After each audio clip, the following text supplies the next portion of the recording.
Hello, my name is Marcus. I'm the compiler of a collection of therapy quotes entitled 1001 Windmills of the Mind, a collection of quotes taken from what's often called the psychodynamic or the psychoanalytic perspective, which long ago, as I understand it, was referred to by some as philosophical medicine or narrative medicine, helping one to heal from trauma. Maybe trauma can be summarized by the question asked in this song that's playing in the background here right now. The singer asks the question, do you want to love life, or are you going to just let it pass you by?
So the main question being asked in the song, as I understand it, according to the translation of the song, is are you gonna love your life, or just let it pass you by, kind of thing?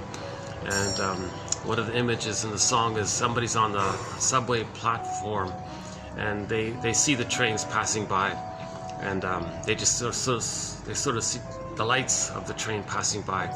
Another scene is that the person misses somebody and they're yearning for them. Where are they, kind of thing. Long time passes. One day they see that person, and the person sort of ignores them, and so that's the idea that a person might feel like, when does life begin? What are they waiting for, kind of thing. They feel like their life is on hold. Life's not supposed to be a dress rehearsal. They feel like they're living the provisional life, the unlived life. So a lot of people at midlife might say that they feel, kind of flat, something's missing. Feeling like they're going through the motions of life, sleepwalking through life, that kind of thing. So that's sort of a symptom of trauma, more or less. And sometimes in myths and fairy tales, this is described when a character is turned into a statue.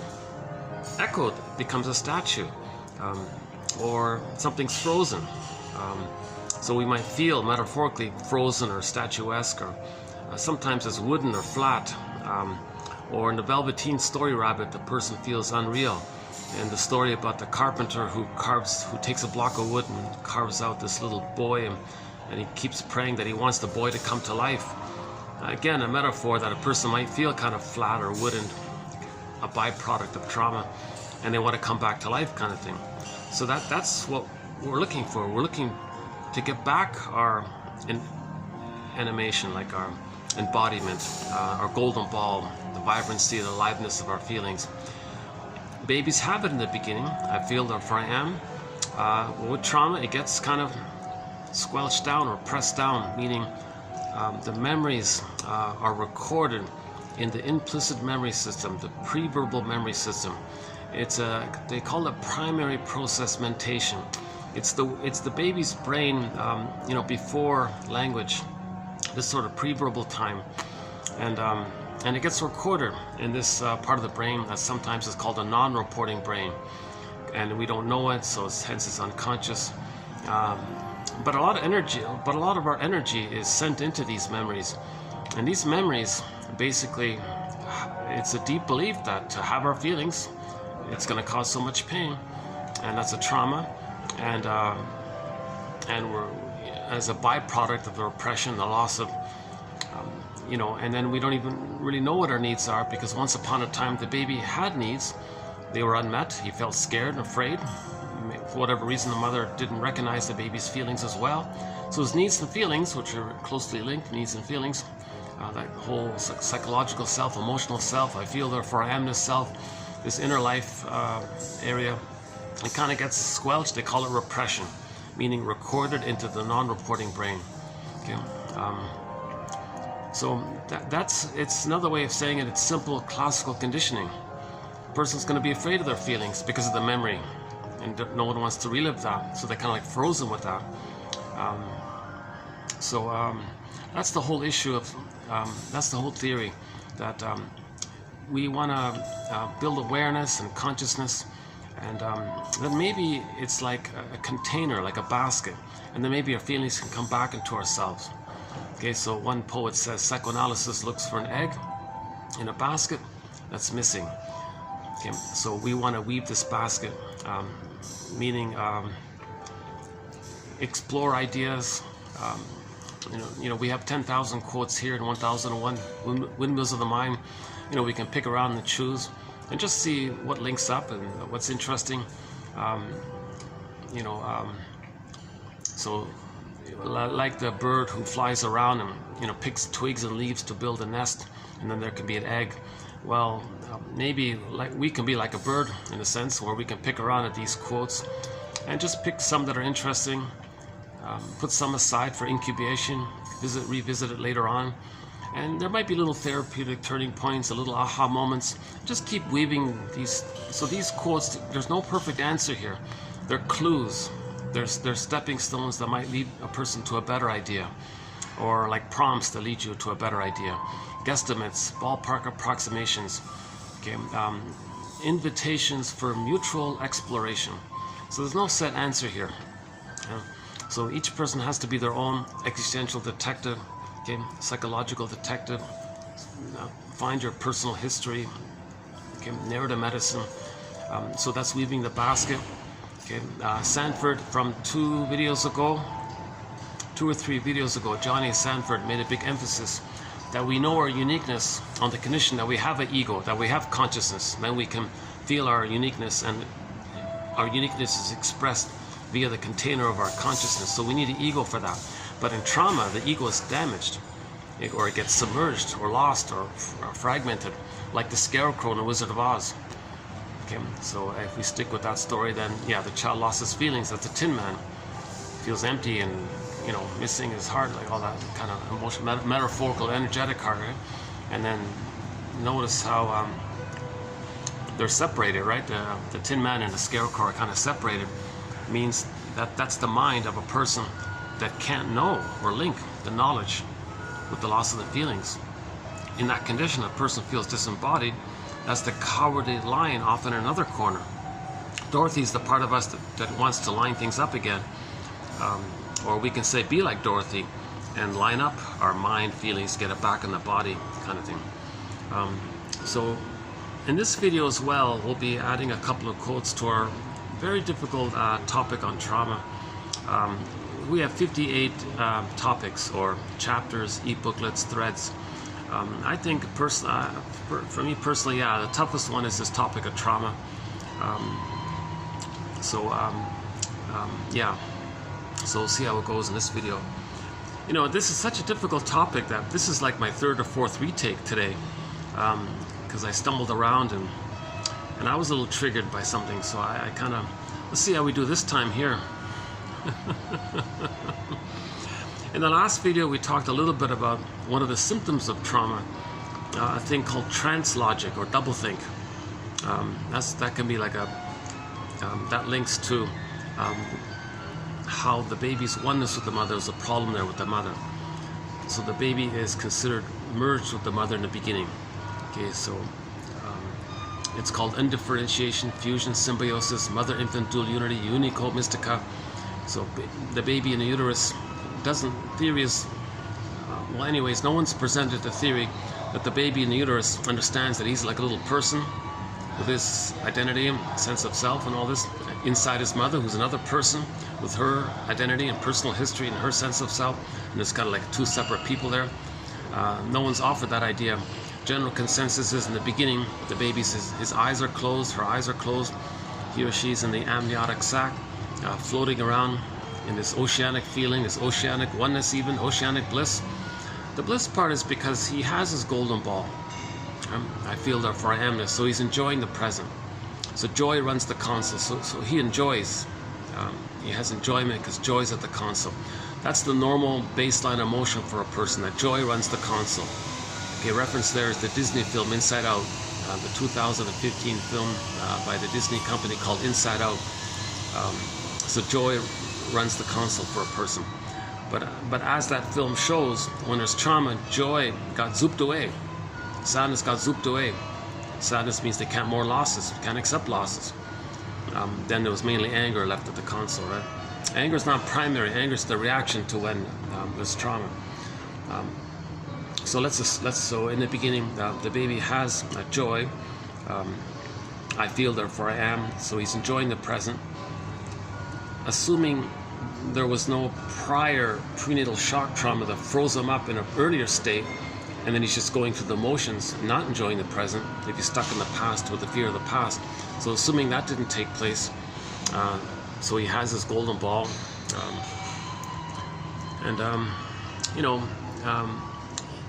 he may believe that everything around him is an extension of him, there for him, serving him, because he doesn't have differentiation yet.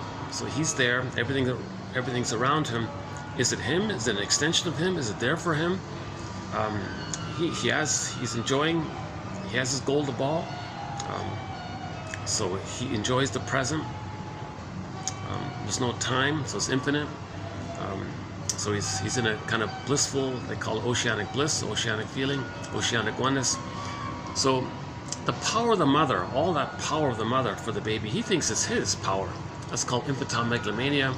He's invincible, he's like a god kind of thing, called primary narcissism, grandiosity, etc. Oh yeah, you'll see me distracted. I'm by the window here. People are passing by. You might see me kind of looking a little bit. Sorry about that.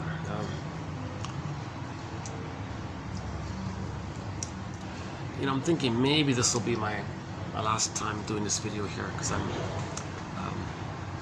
because I think in the other place I could rest my elbow. It was easy to hold the camera. Yeah, sorry, you don't need to hear these little details. Sorry about that. So as mentioned in previous videos, I haven't been analyzed, so you'll see my anxiety and my mistakes and ums and ahs and self-corrections. I haven't been analyzed. I'd love to be. If I had the funds, I'd be on the next flight and find a shrink and do the analytic process. If you feel safe with someone, you say what needs to be said, and the safety of a presence Grief is healed when it's witnessed by caring others, so you feel safe. Then what you need to say, you want to say, is going to be said because you feel safe. Because the other person's not going to be triggered by what you're saying. They're going to shame you, or you know, expect something from you, kind of thing. Because they've been analyzed, they've been processed, so they have recognition of all this. And I'm assuming that there's a natural skill or capacity of self-knowledge and of the process of healing, and the ability to offer that to others and to see the pleasure of healing, helping someone else to heal. So I'm assuming that shrinks have a lot of empathy and compassion because they've been through that themselves. So I think the idea is that you want to find someone, whoever it is, a friend or someone, who won't be too triggered when you're telling your story. Now, if they are triggered, that's okay. They can admit it and make an I statement, and that's okay. Two people can make I statements.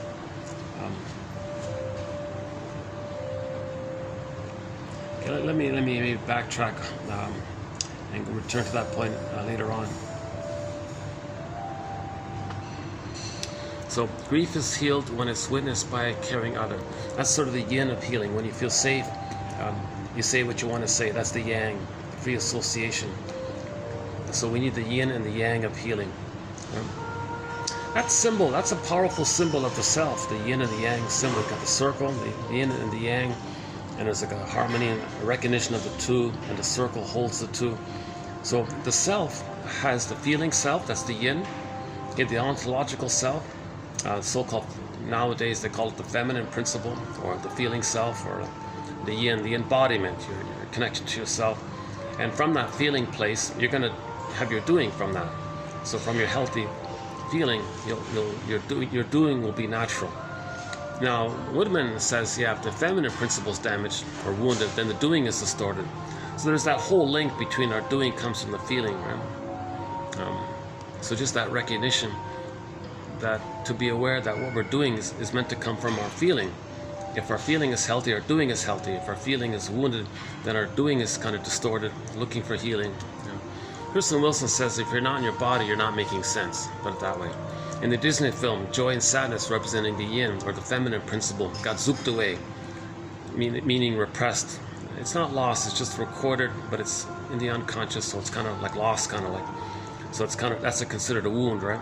And then the person doing, so in the Disney film Inside Out, when joy and sadness got zooped away, it was mainly fear and anger at the console. The stress response, right? So, first the baby's afraid of his mother, but the baby's kind of backed in a corner. He can't do too much, so it'll get overwhelmed into the anger place. So mainly anger runs the console. For most of the film, the character discussed was about the physiology of distaste and dissmell mainly, but mainly anger runs the console. So it's the survival personality, either or thinking, my greedy, your greed. It's these very. It's missing the pleasure of joy because joy is frozen away. It doesn't mourn losses because sadness is mourned away. So affection, empathy, a lot of that's kind of like frozen. So depending on how early the trauma takes place. Oh, ouch! Oh, my poor arm. Yeah, I've been holding this camera all afternoon long. So I think I'm a little sore. Yeah, I think I need that. Yeah, I think I need that. In the last video, yeah, I was at a table. I could rest my elbow. I'm telling it to you again, aren't I?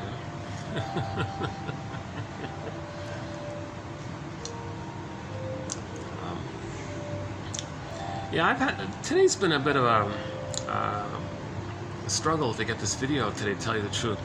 So I'm hoping, let's see if I get something out for today. Because we got some good quotes here today. I want to cover some good ground here in terms of the content. My delivery might not be great today.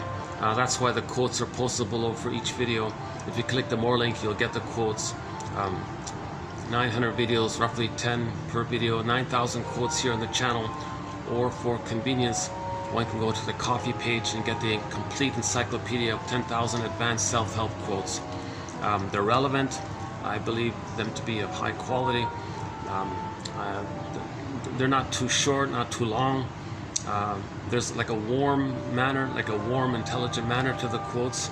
Most of the quotes are from shrinks, like Karen Horney, you know, Melanie Klein, Margaret Mahler, James F. Masterson, Edmund Burglar, you know, William Fairbairn. We got quotes from a lot of analytic authors. Today, I discovered a new analytic author. Oh, I'm very excited. From Brazil, Miriam. What's her name again? Something Bow, Minor Bow, or Minor Bow. Just discovered her yesterday. Oh my God. She only gave 2 short little lectures in English. It's on YouTube, but they were great. She just read like a part of one of her articles in English. Oh my God, but all of her books are in Portuguese. So I'm really hoping she herself can translate them to English, or someone can do a proper job to translate, because I think I'm very encouraged by her. She gets it. She's on the ball with the psychoanalytic perspective. So I'll mention the 2 main points, one from each of those 2 little lectures that she gave. Why don't I just begin with that here today? Maybe I'll forego my lengthy introduction to 1001 Windmills of the Mind, but just let me do a quick disclaimer though. I'm not a shrink. I have been analyzed. Like I said, I would like to be if I could. I only have a BA. These quotes, there's no set answer here. There's clues. Everyone's got to weave their basket. Okay? And keep Robert Bly's advice in mind. You know, sometimes when he gives a lecture, he says to the audience, dear audience, oops. Okay, just checking something out here. Okay, dear audience, thank you for coming out here tonight. Nice to see you all. Welcome. 30% of what you're going to hear tonight in this lecture is wrong. It's up to you to figure out which 30%. Something like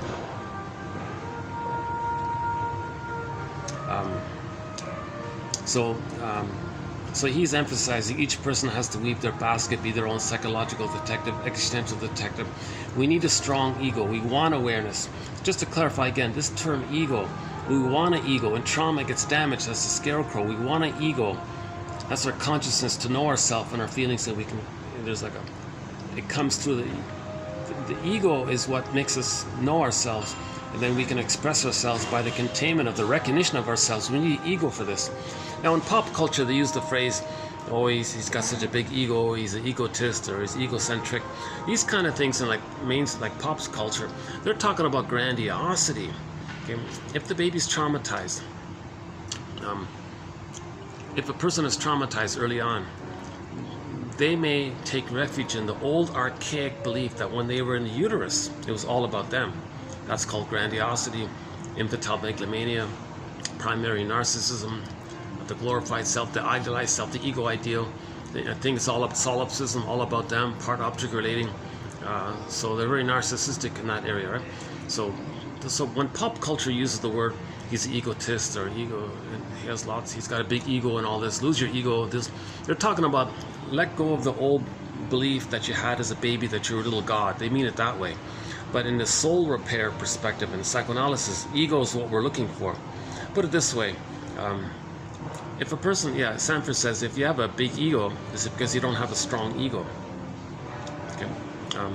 So if you have a strong ego, you won't have a big ego. Like you'll be the normal human, I'm okay, you're okay area, right? Rather than an infantile God thing. Karen Horney says if a person is traumatized early on and they take refuge in the old belief and they're chasing the old belief that they're little gods in the beginning, she calls that the search for glory. So now you got the prestige and the narcissism, the power, and don't care about others, and part object relating, and utilitarian attitude. Because the baby is when he's in the uterus, just everything just serves her, right? And likewise in the extended metaphorical womb-like environment for the first 4 to 5 months, baby's not relating to the full mother per se. He's mainly relating in the first few weeks to the breast mother. So that's like a utilitarian kind of, just a part of the mother, and it's just one way for the child. So if there's trauma there, they take refuge in that and they search for that. Actually, this leads me into this Marabou's quote here. Some people understand me here.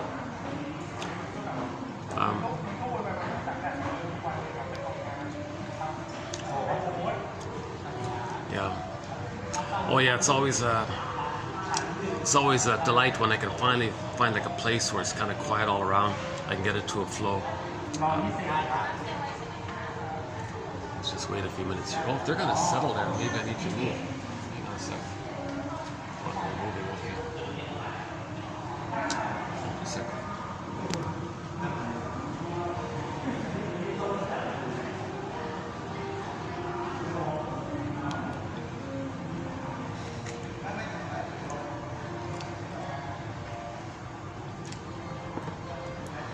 There's a lot of material to 1001 Windmills of the Mind. Some of my anxiety is my eagerness to try to share as much as I can of it. And then I kind of start a thread and I jump to another thread and I go back. And so sometimes that's part of my anxiety, I guess.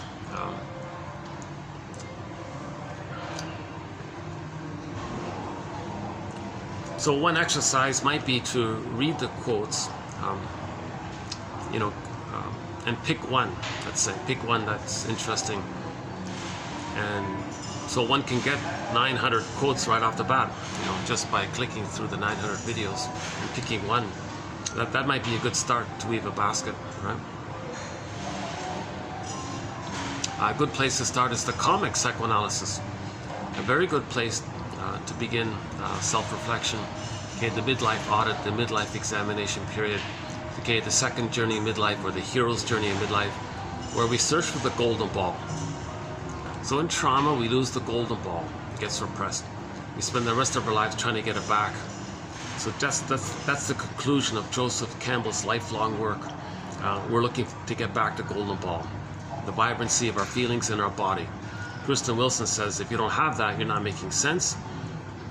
Okay, if you're not in your body, you're not making sense, literally, and it's disembodied discourse that causes so much confusions and complication, like trance logic and double think. And what are people looking for? Well, they're looking for the good breast for the nursery to get their needs met and resume development. The trauma, if the baby's traumatized early on, they recreate and relive it in the present, thinking they're still in the past, crying for the love they need, but nobody in the present. But the present isn't the past, but they're going to recreate and relive the past in the present. To know what happened in the past, and that's consciousness.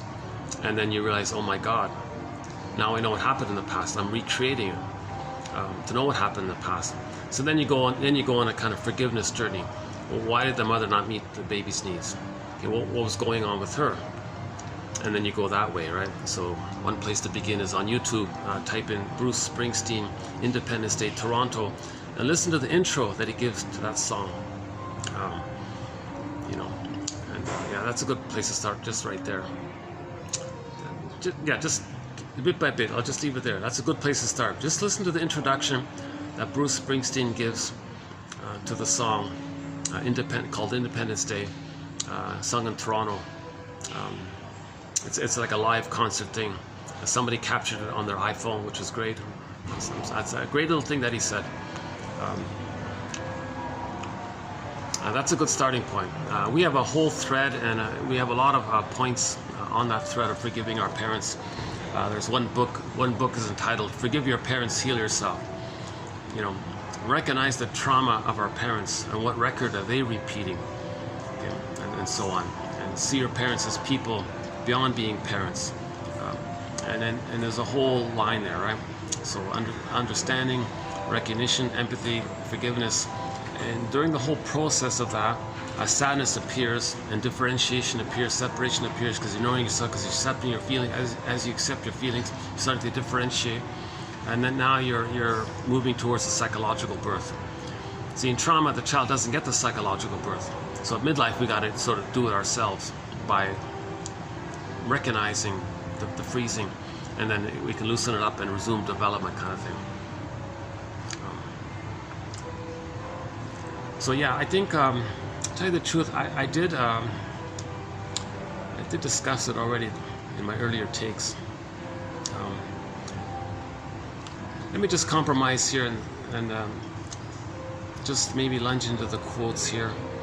And I'm going to kind of not do like a full kind of overview of 1001 Windmills of the Mind, which I often try to do in every video, but today's a bit of an exception, I think.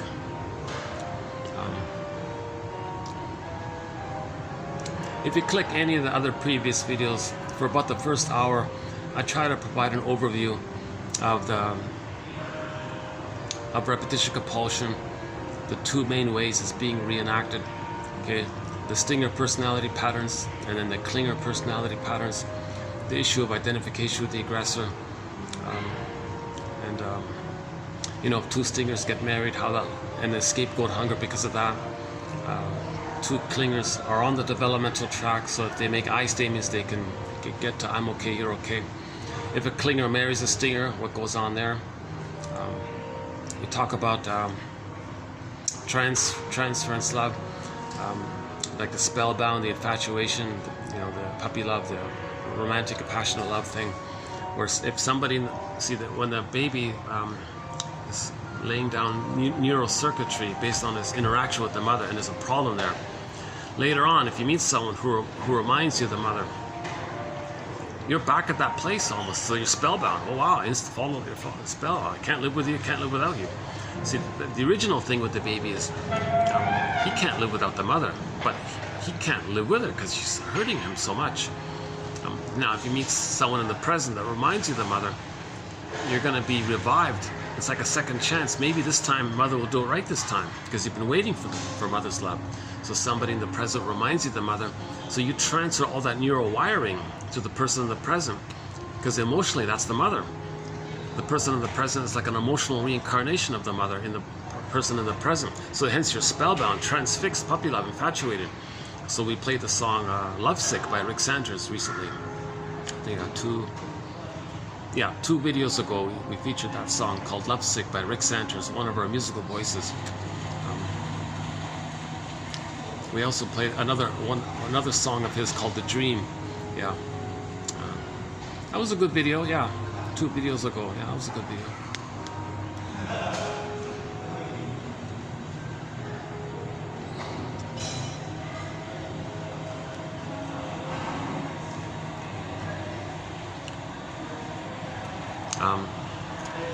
And there's some other points as well. And so in the last video, we talked about this thing, this new idea called trance logic. That's a tough one. I kind of stumbled with it in the last video.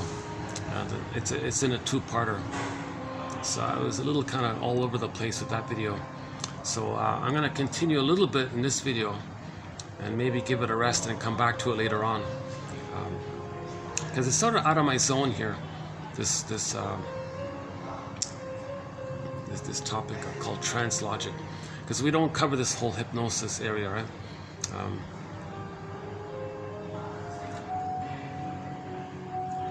So this thing called trance logic, which normally I've been referring to as doublethink. It's a symptom of trauma. It's a symptom of trauma. And the one gambit is if somebody is using doublethink,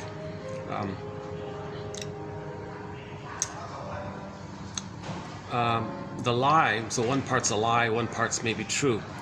The true part blurs in with the lie part.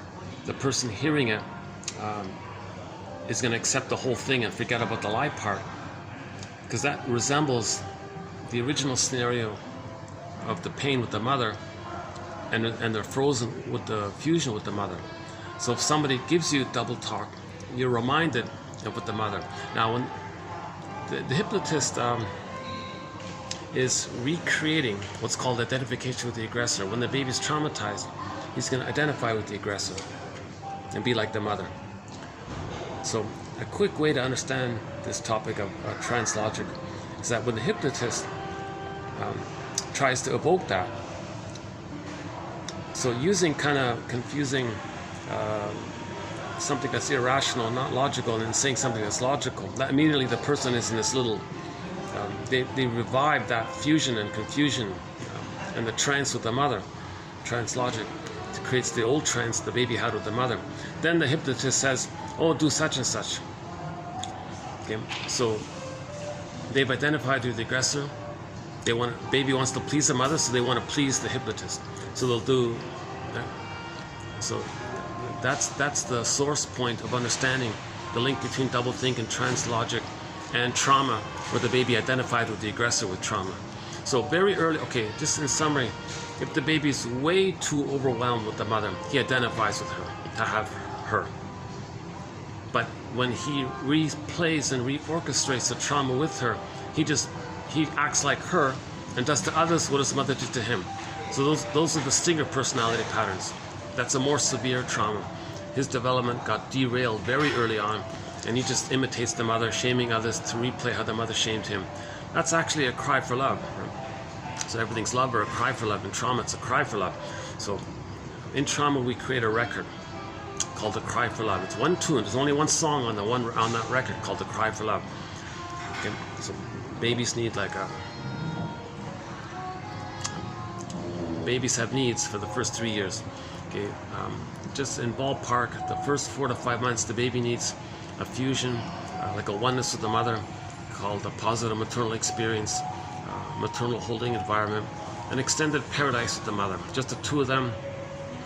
The mother's reverie, the mother's attunement, mother's present to the child, he can be present to himself. Mother soothes the child, he learns to soothe himself. He feels safe with the mother, then he starts to hatch out. Okay, now the grandiosity is still there.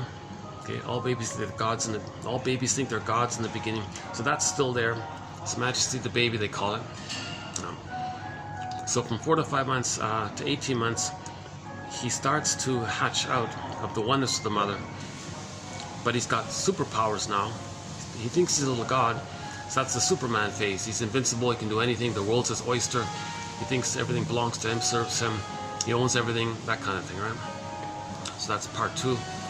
And then at 18 months, a lot of that dissipates, and then he becomes more of an explorer. So that's called now Voyager, seek thou forth to know yourself. And now he's a person, others are people. So that's more like in the human kind of area of recognizing the feelings of others, and he's got feelings, but he's learning in that.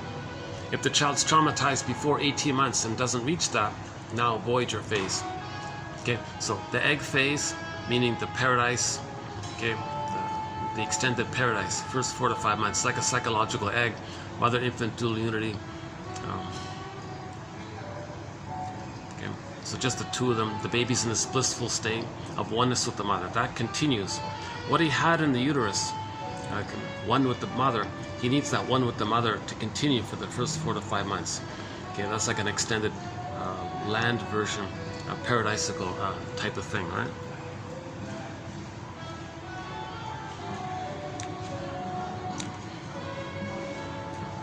And then so that's the first. So he needs. That's the first thing that he needs. The second thing he needs is not to be rebuffed for him thinking he's a little Superman from 4 to 5 months to 18 months. The mother can just gently, make sure he's safe or something. But don't rebuff him and say, "Who do you think you are?" and freeze him there. Then he'll be stuck there. You don't want him stuck there. You want him to get at least past 18 months. Then the narcissism dissipates. Then he'll respect the feelings of others and have empathy and regard for others. If he's frozen before 18 months, he takes refuge in the old belief that he's still a little god. Okay, that's called narcissism, egocentricity.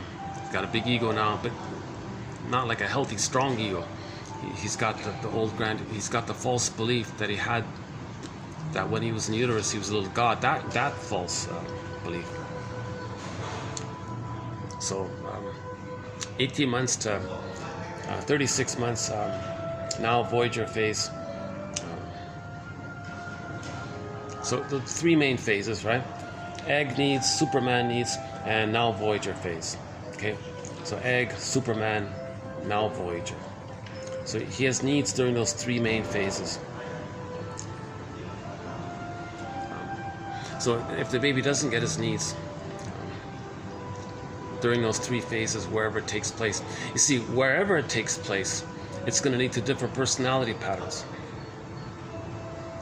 Okay. If it's if it's during the egg phase, it'll lead to certain personality patterns. If it's sort of in the Superman phase, another personality patterns, and then in the now Voyager phase, other personality patterns, which I won't go into here today. We've done it several times before. But before 18 months, Okay. If trauma takes place before 18 months, all of those personality patterns before 18 months, okay, the ones from birth to 4 to 5 months and the ones from 4 to 5 months to 18 months, all of them bundled up before 18 months, those are the stinger personality patterns. Because when they replay in the present how the mother shamed them, in the present they stage it, but they play the role of the shaming mother, find others to stand in for their innocence. Okay, so every neurotic is a music enthusiast, but he only has one record. This one vinyl music disc record, a metaphor. And there's only one song on there, The Cry for Love. What's on the record is Mother Shamed Them. Okay. The neurotic, the person carries this record with him everywhere he goes. He goes through life carrying this one record. In every new situation, he's going to orchestrate and play that record. But when the stingers play the record, they play the role of the shaming mother and find others to stand in for them. Oh yeah, sorry. I can see the staff doing their chores around here now.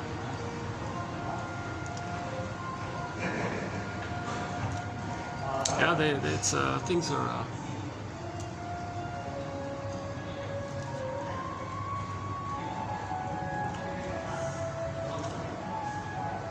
Yeah. Okay. I can look. I saw them before as well. I thought this was tinted, but they can see me. That's okay. Let's let them pass for a minute. Hold on a second.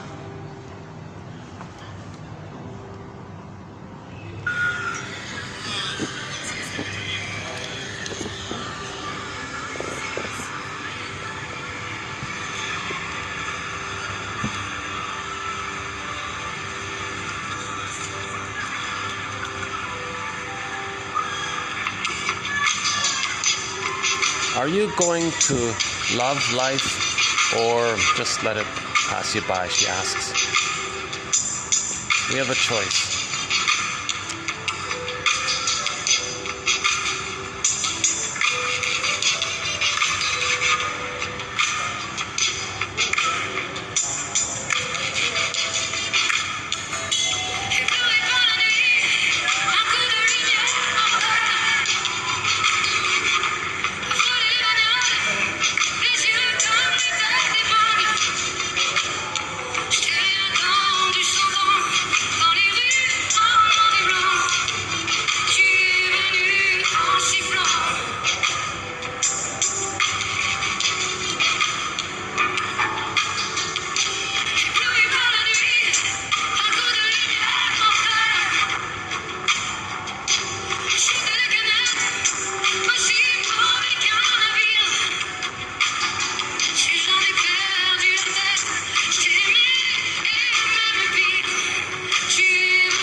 let's sort of continue here.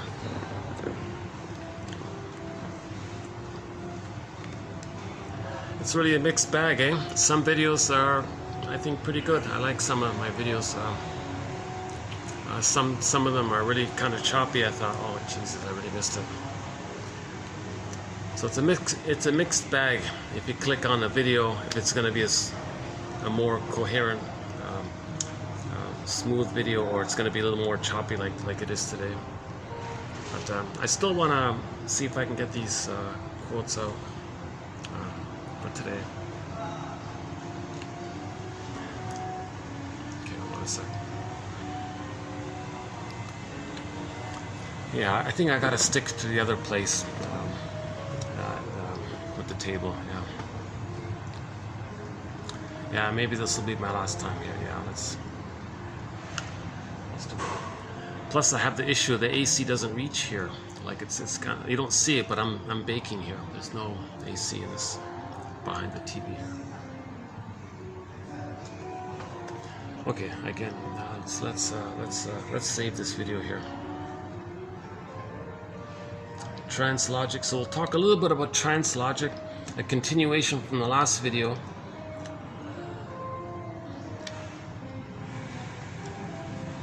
Being a symptom of trauma. Doublethink is this. See, doublethink. Let's finish the record. If the child has to identify with the aggressor, then when they replay how they were shamed by the mother, in the present they just shame others to replay how the mother had shamed them. They're replaying the record. In every new situation, they recreate and relive and replay and remanufacture. So they'll distort the present, misperceive the present, misunderstand the present, make up the present, coax people to be actors, co-actors in a staging thing, a psychodrama thing. Okay, Masterson calls it transference. He calls it transference, acting out. You transfer the past thing in the present and act the whole thing out like actors. Transference, acting out. See, we don't remember, so we act it. Right? Searching for memory. It's called amnesic memory. We're trying to remember. So when trauma takes place before 18 months, they go through life imitating the shaming mother. So they shame others to replay how the mother had shamed them. Because in more severe trauma, they give themselves up. They don't want to relive how the mother shamed them. So they become the shamer.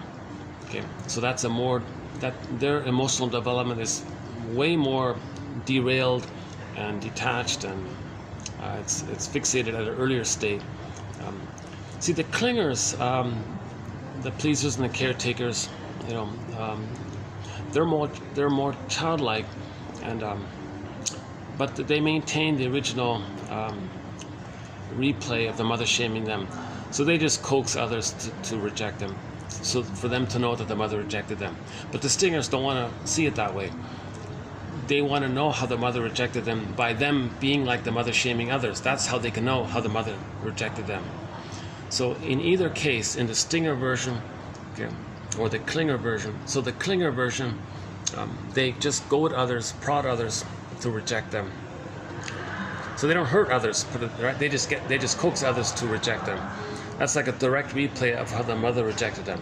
So that's the original continuation. So the trauma is mother rejected them. Okay. So normally it would be just coax others, give people impossible tests, be passive aggressive, expect them to reject you. Finally they will reject you. Self-fulfilling prophecy. Whatever it is, the goal is to recreate the nursery thing in the present, thinking you're still in the nursery. Mother, I need love. But in the present, nobody in the present is the mother, is the needed good mother in the past, so it's not going to work. Okay. So that's a pain. Okay. Child doesn't understand time, so it's always in that now kind of thing. There's no time there, but the trauma clicks in, the mechanism of the attempt to heal. So the attempt to heal is to replay and get the love that they needed. One second. Are they going to sit there? Hold on a second.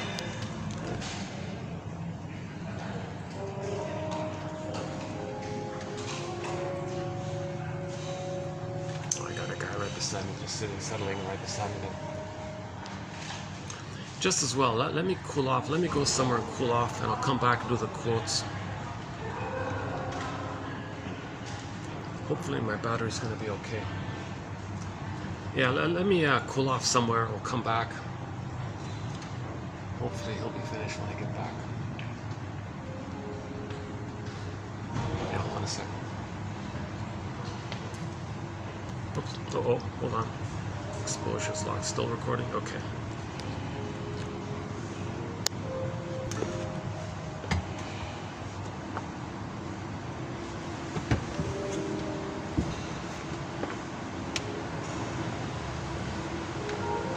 You know, I can go on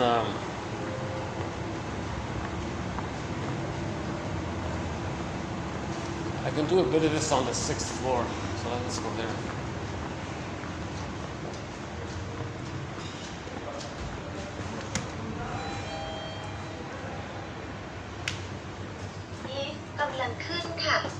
Going up.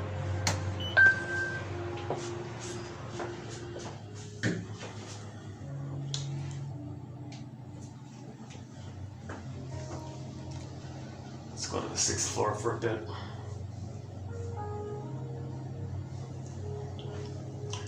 Actually, the guy told me I can use the 4th floor for a bit. If this doesn't work, I'll go to the 4th floor. I just want to cool off mainly. Let's see.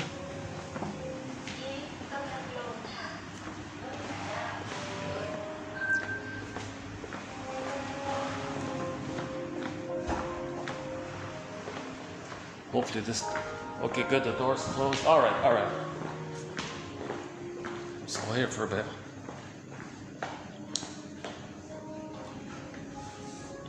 Oh, the lighting's not too great. How's the lighting? Oh, sorry, the lighting's not too good here.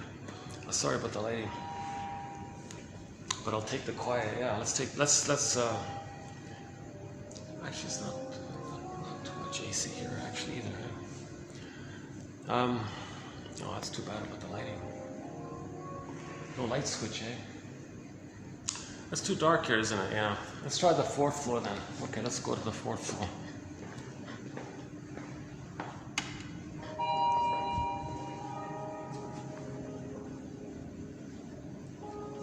Yeah, I wonder if I can go in there. Do you think they'd let me? All right.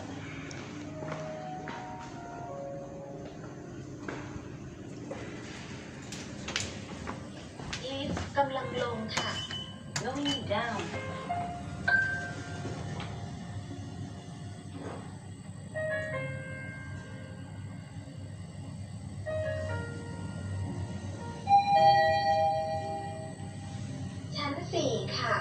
Fourth floor.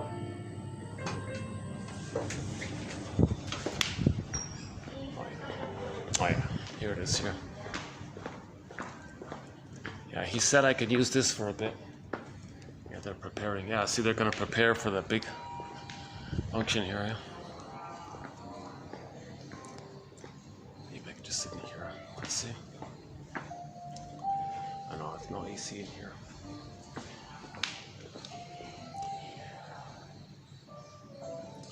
Let's see. Let's try this then. Let's just try this for a bit.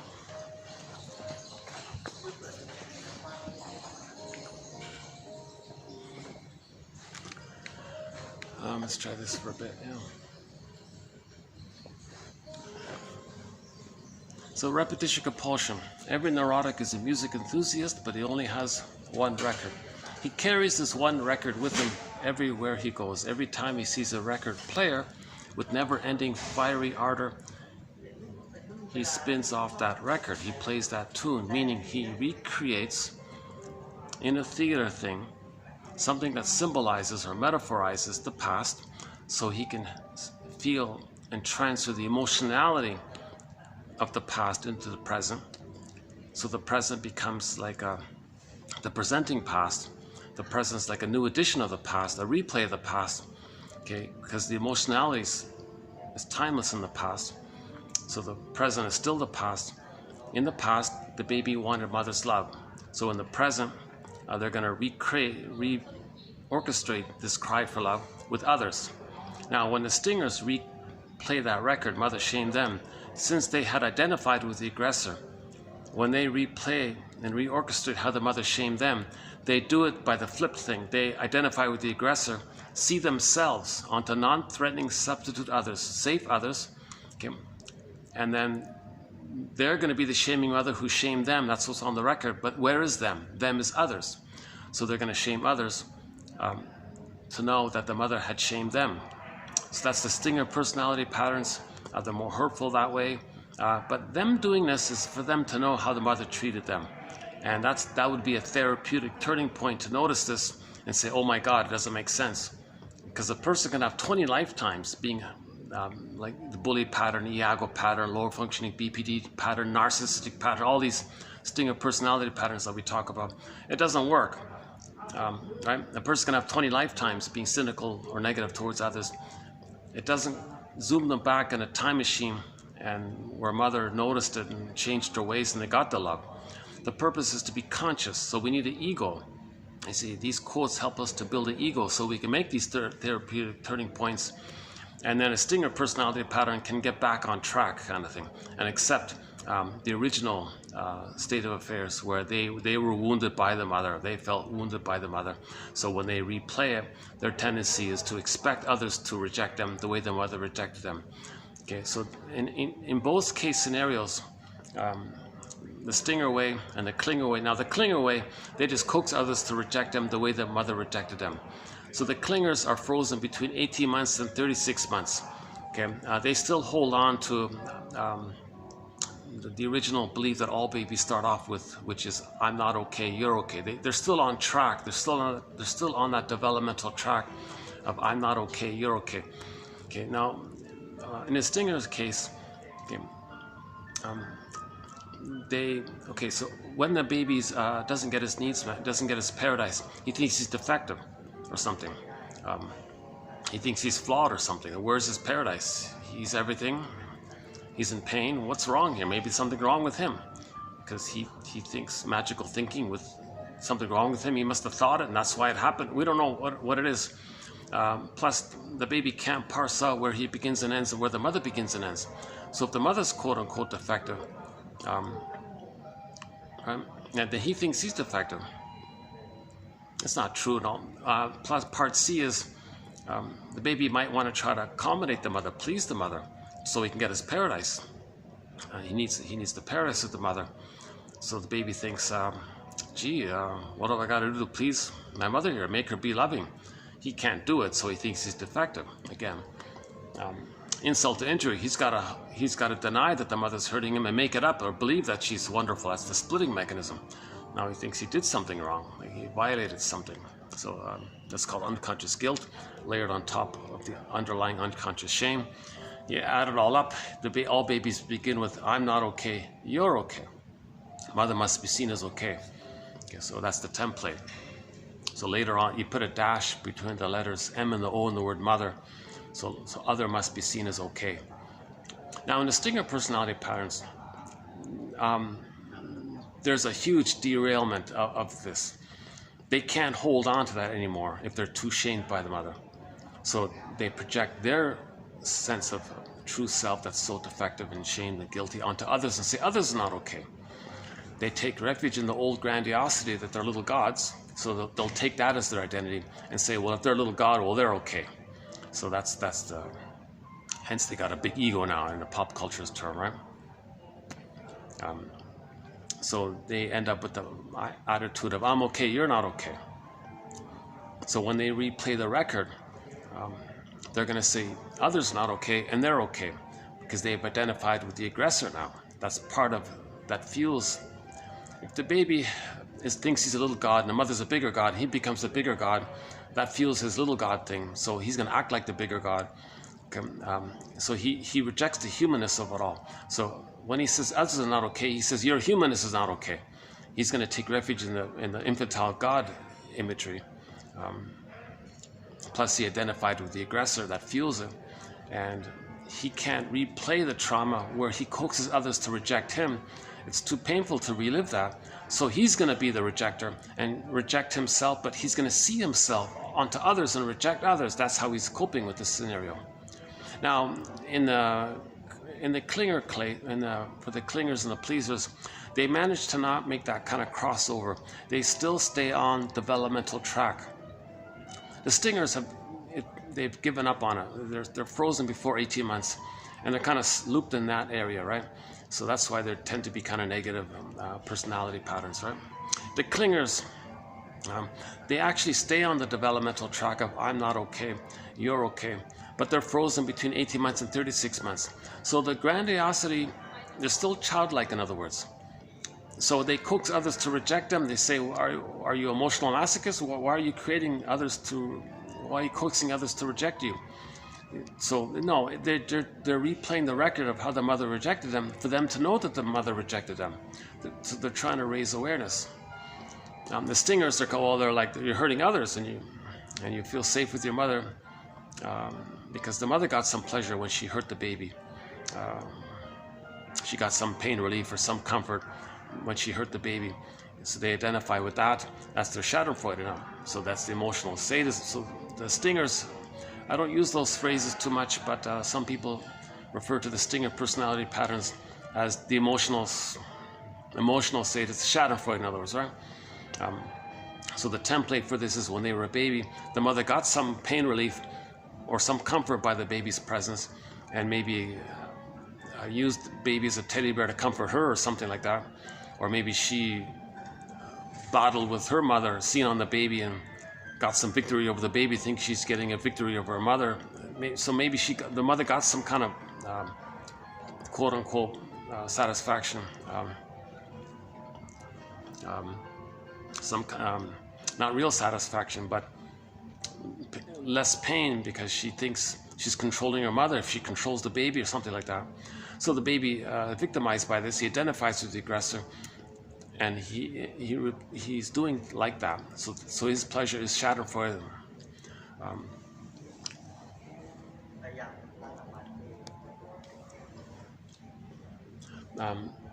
Yeah, this has been a long day today. This has been, yeah,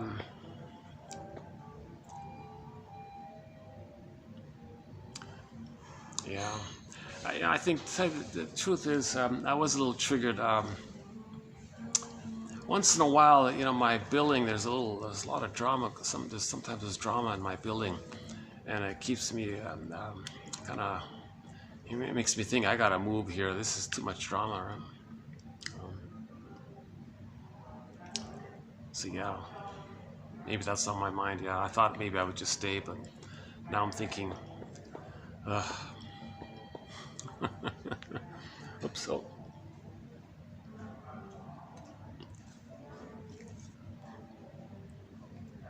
I guess they're preparing.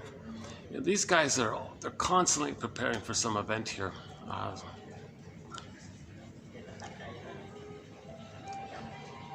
Once I was here, they had this really very luxurious wedding taking place. Flowers everywhere. It was very attractive. Yeah, it was like a paradisical kind of Garden of Eden.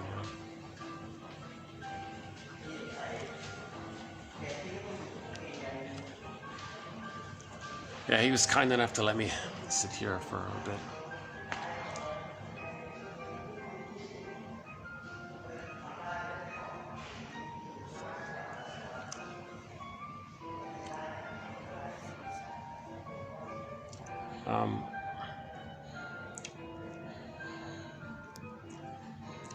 So let's just establish this one point. Everything's love or a cry for love. In trauma, there's a cry for love. So because the baby doesn't understand time, okay, he's always in that place. He's frozen in that cry for love. Mother, love, not shame, love, not shame. Now the stingers, when they replay the record by them identifying with the aggressor, shaming others, wanting others to say for them, love, not shame, because they're the aggressive mother. So things are very derailed, and they're the stingers, and they hurt others, right, in that process. So for the stingers to heal, I think one shrink said to a client once, the two of them there, "You're letting me know what kind of childhood you had." "What do you mean?" "You're letting me know what kind of mother you had and how it felt being with her." "What do you mean?"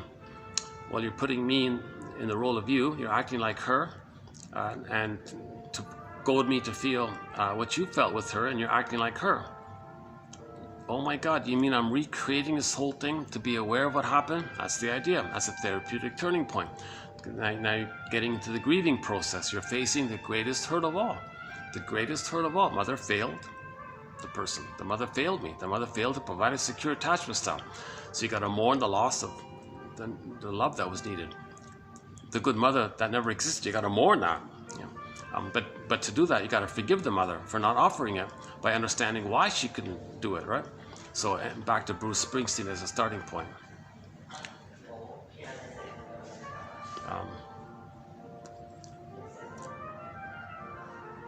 Now, when the clingers replay the record, they expect others to reject them and make it happen. Then that's for them to know that the mother rejected them. So that's a therapeutic turning point as well. Let's okay, hang on a sec. Let's focus on today's quotes here, because we got a fair bit of. There's two real. In this video, I wanna finish up yesterday's video about trance logic. Plus, I want to cover the two main points by Minerbo, Miriam Winnable. That's our third Miriam. Miriam Woodman, Miriam. What's the other one? What's her name again? Alliner or something? Is that the one? We don't have many quotes from that one. But this third Miriam, I really like her.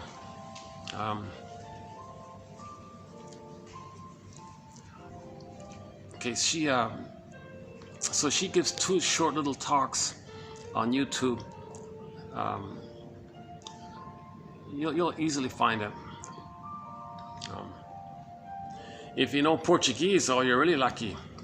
You can hear her lectures in Portuguese. I think she's smart. She's with it, yeah.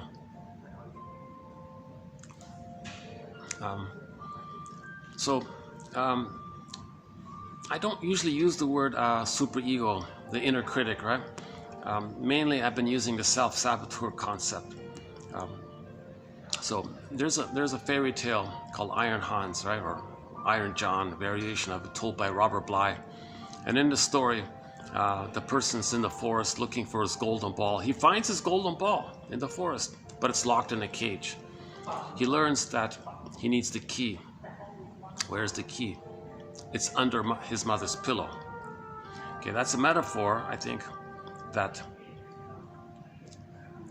under mother's pillow, her unconscious, it's unconscious. The mother used the baby to meet her unconscious needs, and that's why the person's golden ball is locked in a cage. Okay, so because the mother tried to use the baby to meet her unconscious needs. So that's the key. The key is the secret. That's the knowledge. We need that key, that knowledge, that there's a link between the mother using the baby to meet her unconscious needs, and that's why the person's golden ball is in the cage. So to get back the golden ball, we need the key. That's the knowledge. The secret is hidden. It's mother's unconscious. That's just one interpretation of the idea. So let's blur in this point, this image from Iron John, that we need the key. We got to get the key out from under mother's pillow. Now, Robert Bly says, yeah, she's not going to voluntarily tell you this. So she's not going to hand you the key. She's not going to tell you, oh, I'm sorry, when you were a baby, I used you to please me. She's not going to do it. You got to extract it yourself. You got to find it out yourself. You got to be your own detective and get it out yourself. Kind of get the knowledge out yourself. She'll deny it. No, I think that's what you did, and I'm angry about it. So you got to get that knowledge out. Of course, if mothers develop self-consciousness on Mother's Day, they can write letters to their adult children, telling them about the first 3 years. But usually that doesn't happen, right? Most parents are pretty set in their ways, stubborn in their ways.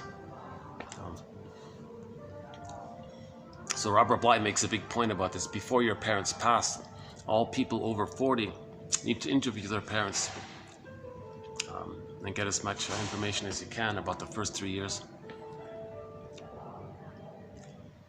And if they guilt trip you and and deny it, that's a clue, right? That they didn't mourn, they didn't do primary mourning. That's one of the quotes today coming up: primary mourning. Okay, so let's take the image of the key then, and another one is one sec. Let's get a pillow here. Another one is Lawrence Hedges' idea about the psychotic pocket. So as I understand it, there are 4 case scenarios of how the mother used the baby to meet her needs. Okay. So if the mother herself is traumatized, that means she has a record that when she was a baby, she was shamed by her mother. Okay. That's on her record. In every new situation, she's going to relive that record. Now, if she has a baby, okay, the mother's going to, if she identifies with the aggressor, okay, then when she has a baby, she's going to act like the aggressive mother on her being the shaming mother, shaming her. Now, where is her? She sees her onto the child. So she shames herself because she's the shaming mother, but since she sees herself into the child, she shames the child to replay how the mother shamed them. So she's using the baby to meet her unconscious need to replay what had happened to her in her effort to cry for love from her mother. So that's case scenario A. So imagine the baby in this point.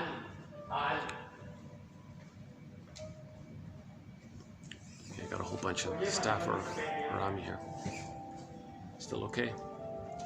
If they want me to move, it's okay.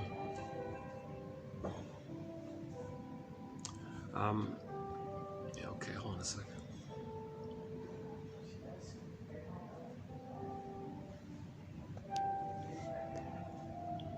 This 4 guys just appeared. I thought they were going to say, "Excuse me, sir." Okay, that's why you always got to ask the top guy. Like when I come here, or who seems to be the top guy, I got to ask him.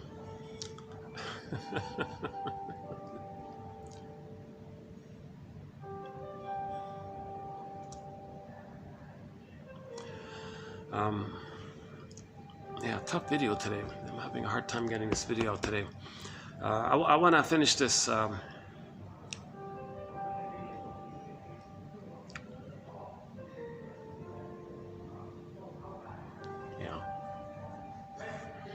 Okay, so that's case scenario A.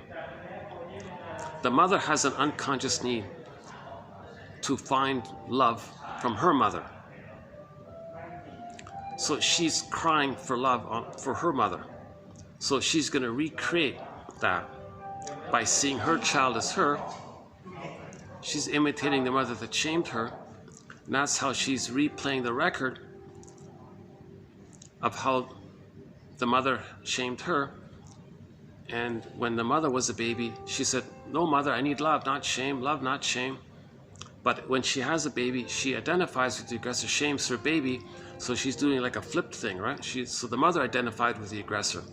Now imagine the poor baby. Imagine if the baby had a voice here, says, "Mother, what are you doing here? I have needs, I'm your baby. You're gonna see me as you? I'm not you from 20 plus years ago, I'm your child. Could you please look at the calendar?" So the mother shames, the mother unknowingly is replaying her record. So she's going to shame her own baby to replay how she had been shamed, because she's in this thing called repetition compulsion. She's in this compulsion to get her mother's love.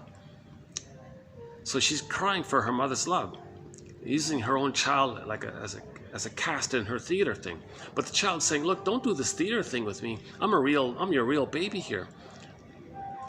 Don't think you're still in the past. It's not 20 plus years ago. Plus, I'm not you from 20 plus years ago. Plus, you're not your aggressive mother." So the child might think his mother's psychotic.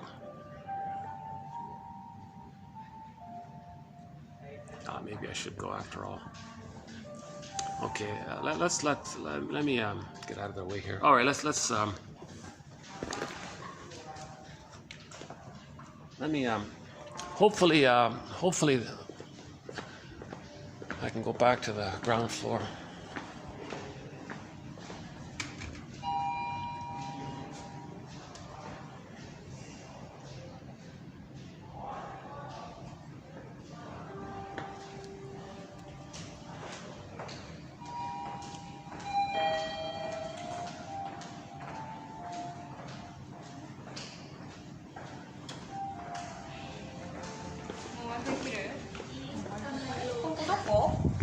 Going down.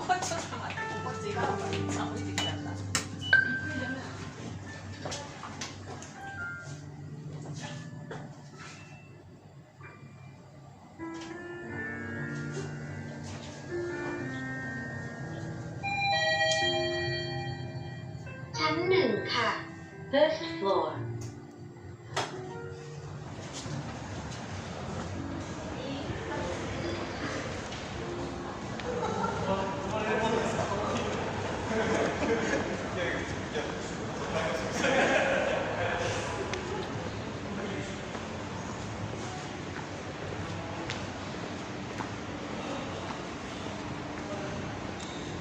Guy's still there.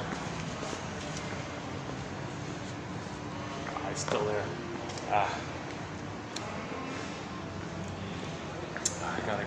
He's just sitting right beside me there, on the other side of the TV screen.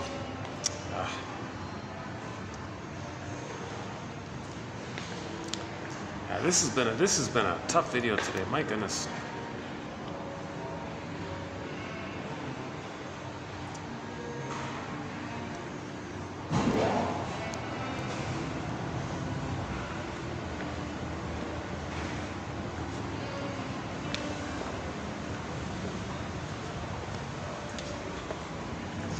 Yeah, this has been one of the toughest videos I've had to do in a long time.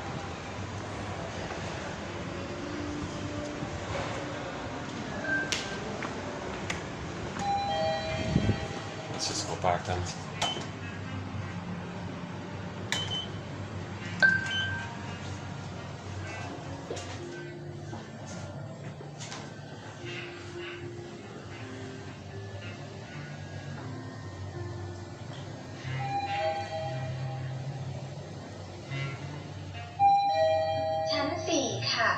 Fourth floor.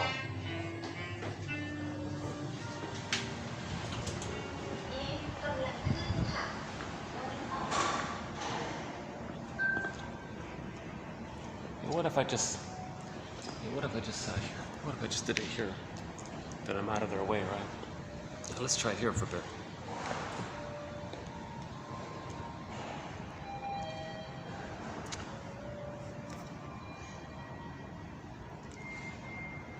Just looking at the advertisement, how to get one of these, how to get rich quick schemes. Yeah, they still do these kinds of things. Yeah. They might use trance logic. The selling, they use a lot of trance logic when they do these selling things. Let me get used to it.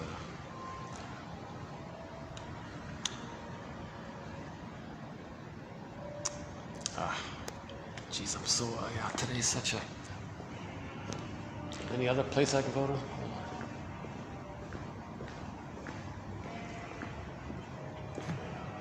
Can't go in there.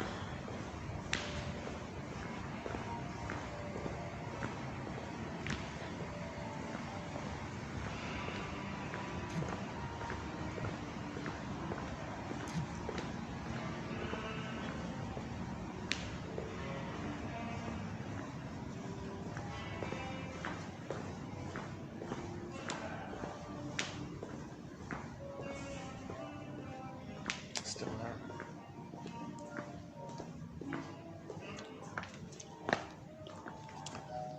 Okay, let's see if I can carry on here then.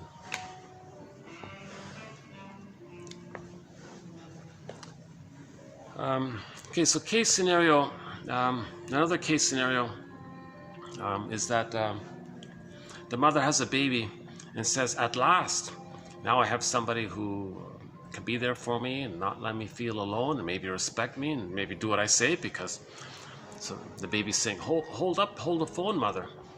I can't be the good mother that you needed 20 plus years ago. So the mother has this great feeling that maybe she doesn't want to feel alone, so she can fix it with the child to make the child dependent on her.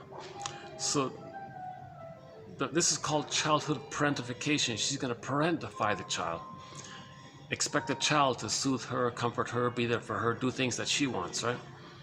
Child is saying, oh my God, mother, I can't be the missing good mother from 20 plus years ago. And that's what you're trying to do to me. That's what you think who I am. You're not seeing who I am.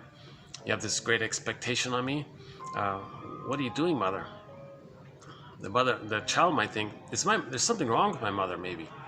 Is my mother psychotic? Psychosis, the letter sent, it arrives at the wrong address. The child might think, this is just so unreal here. Mother, I'm your child. I can't be your mother. Mother treats the baby as someone who should please her and comfort her. Baby's saying, oh my God, I'm your child, not your mother. Like, stop this. Mother does it again and again.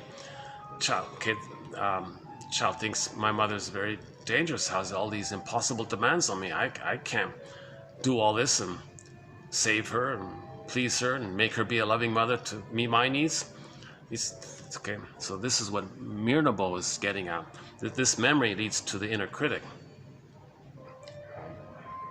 or the superego. I'm calling this what the other guy calls a self-saboteur.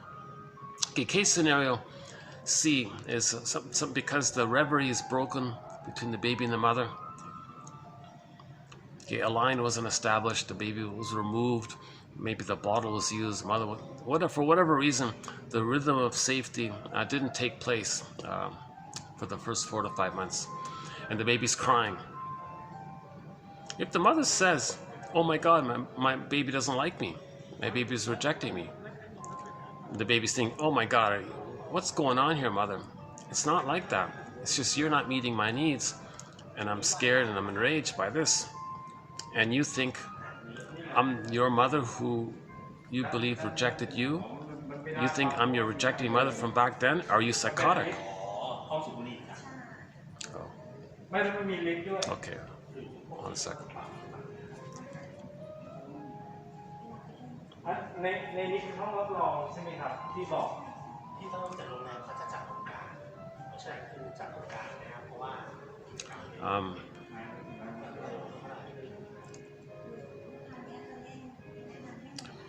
Okay, so case scenario D is sort of a continuation of case scenario C, where if the mother thinks the baby it doesn't like her, and the mother thinks that's the baby's her angry mother, and the mother criticizes the baby, why are you blaming me? Why are you thinking if the mother thinks her baby who's crying and in pain and interprets that the baby's rejecting her, and then the mother counters, counters the mother negativity towards her and her perception, then she protects herself by criticizes the baby for all this.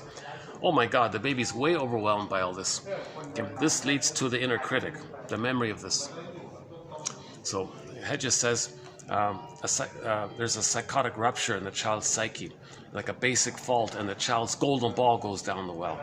It's encapsulated, okay? And then this is when we can personify this as the self-saboteur, but Mirnabo calls it, okay, well, that's the superego or the inner critic. So the inner critic is this constant memory that the baby couldn't save the mother, couldn't metabolize the mother, cure her, please her, be perfect for her. So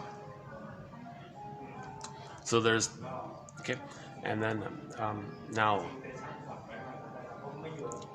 this inner critic continues to criticize the child. So if the person goes through life trying to heal and want to develop, the inner critic says no. This goes back to where the baby said, I need your love, mother, and the mother said no. the mother's saying, baby, you take care of me. That's the same as the mother saying no. The baby thinking he's only good enough if he's perfect enough to magically heal the mother. Edmund Bergler puts it this way about the superego. The superego tells the ego, did you save the mother? Were you perfect? No. So then you can't accept yourself and have your true self and know your interests and love life, right? You can't, right? So the harsh inner critic said, you can't love life. That's the song, the song we played at the beginning by the singer Zaz. Are you going to love life or just let it pass by? So if we're going to love life, we got to face some of this stuff. So we got to face this inner critic. So the inner critic, or the self-saboteur, or the superego, is this old archaic memory of how the baby was rejected because he couldn't save the mother, please the mother, do what the mother wanted, couldn't correct the mother. So it's a harsh attitude because no baby can do this impossible thing. So the inner critic is just repeats that. Yeah. So that's one of her points I was going to make, that what we've been using all along as the self-saboteur character, a personification of that psychotic pocket. Okay, so she calls that the superego, or the harsh inner critic, criticizing ourselves, our development, our healing. So we got to forgive the mother for trying to use the baby to please her, because she was traumatized herself. So that's the hero's journey, to kind of face some of this stuff.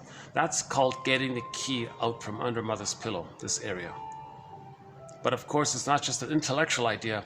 We got to talk about it in the presence of a caring witness, and then let the feelings come up because of that. Right.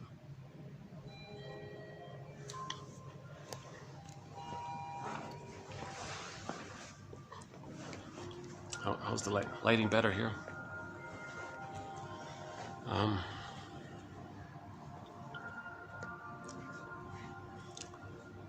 Okay, the other point by Mirnabo that we'll do later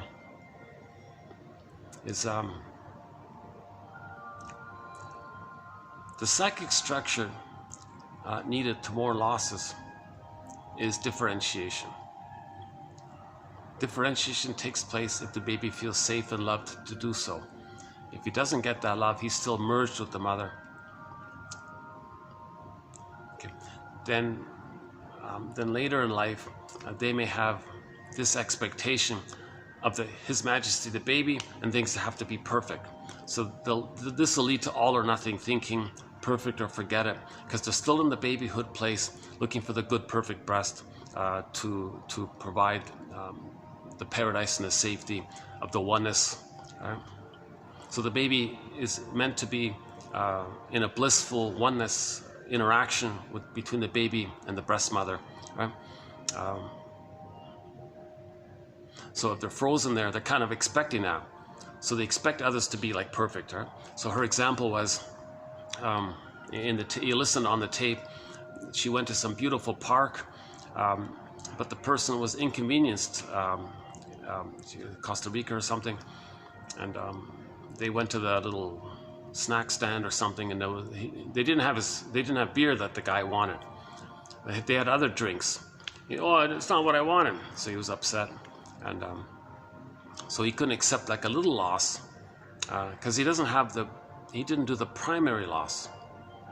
So a person who gets very upset that things aren't perfect or something, it's because they're still in that place that everything's got to be perfect, still in the place where the baby needed to be one with the breast, the all-loving, beautiful, bountiful, early childhood mother that the baby needed.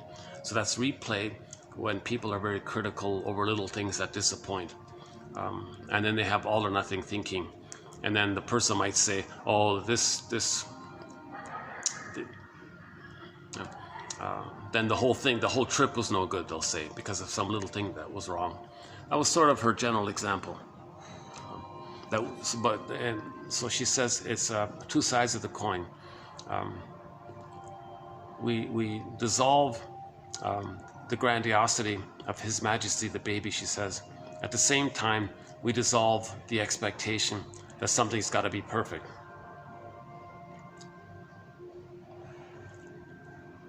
So if we do this basic mourning, okay, then later on in life, a person's more reasonable about things.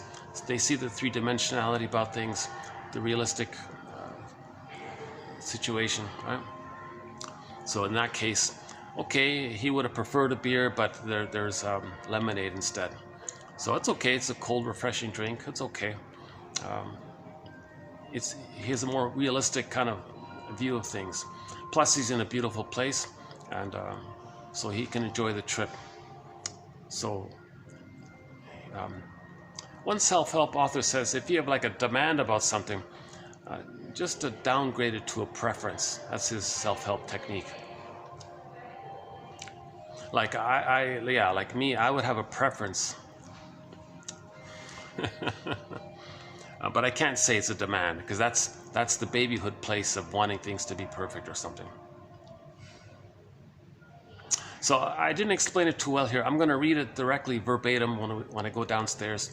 Plus, I'm going to play the audio of her saying it as well. I want to get that through. I thought she did a good job there. So she introduced the new jargon, at least new to me, called we can do secondary mourning, meaning accepting little things, being sad about losses.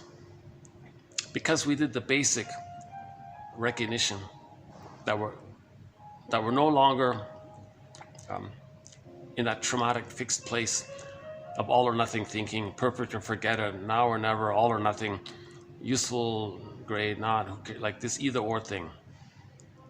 See, in trauma, the baby splits everything, right? Rejects that the mother's hurting him, thinks that's not his mother, makes up a good mother, like a perfect mother, right? So he hallucinates a goddess and thinks that's his mother. While he's relating to the bad breast, okay, he denies and says, that's not my mother. His rage projects onto the bad breast image, creates a bad witch image who wants to eat him. That's not my mother. Denies the whole thing, hallucinates the goddess, and he's one and safe and blissful with the goddess one. Oh, that's my mother. Or another way of saying it is when the baby's nursing, if the mother's doing it okay, oh, there's my mother. If she makes a mistake, poof, there's a monster, that's not my mother. And he reverts to the imagery. Oh, instead, he'll make up that he's with the good mother. So it's primary process thinking, it's trance logic.